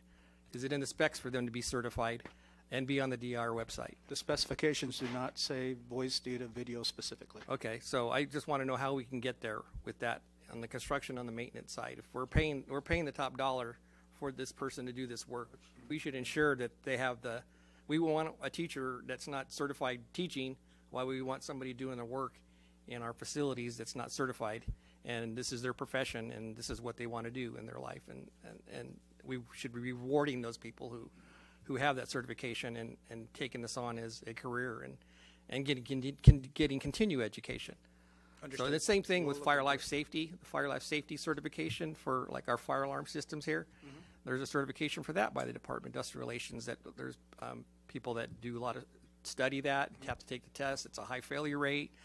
The California electrician certification, to take the failure rate for that is almost 60%. It's almost 60% of the people that take the California State Electrical Certification, general electrician. It's very difficult. It's not something that's just you roll over and get it. It's you have to really study and earn it, and that's how you end up getting the prevailing rate, which is what we pay. Understood. Here. Understood. So that's all I want to make sure that that those installers have that certification. Understood. Again, the certification between the low voltage technician, again, that has to be competent in voice data and video installations. The same exam, the same certification testing is done with the voice data video. Basically, the technicians are synonymous. So it's they're commonly called low voltage technicians for requests for RFP. If you take a look at the detailed specifications on what we're asking for, it stipulates specifically fiber certification, data certification, and video, because all of our cabling that we do for our schools, we have to have them voice over IP ready. That implies voice data video certification. Go ahead. Come on up. Hi, good evening. I'm George Williams, the purchasing manager here. So I'd just like to add that with the VDV certification, we can certainly add that to our bid documents going forward. It was not included in this. We did include low voltage, which was the scope of work that we received. In addition to that being the California licensing requirement, but VDV, that particular language was not added, and we can add that. Thank you. Forward. I'd appreciate that. I'd like to see that actually too when it's written in a contract. Thank you. Thank you, George. Any other questions or concerns? Dr. David, you never cease to amaze me. I couldn't understand a word you were saying, but I know it's true. We were speaking different language? Total different language. Any other questions or concerns? If not, Move to accept. I'll second. Hall? Yes. Solis? Yes. Segura? Yes. Pike? Yes. Tarantino? Yes. Motion passes 5-0. Q4. Pulled by Mr. Tarantino. Yeah, I just had a question about in terms of working with our Classified Employee Association. Was this run past them? Is this something that is kind of doesn't violate their contract or anything like that? Dr. Glover, can you assist us in that? Yes, we worked in collaboration with the CSEA. You see these traditionally at the start of the school year when we have additional help at the beginning of our school year. Now we're anticipating greater volume at the end of the year, so we've worked collaboratively with our bargaining unit partners in the CSEA. Okay, thank you. I'll move approval of Q4. Second. Hall? Yes. Solis? Yes. Segura? Yes. Pike? Yes. Tarantino? Yes. Motion passes 5-0. Okay. If nobody has anything further, this meeting is now adjourned. Thank you, sir. Nice job.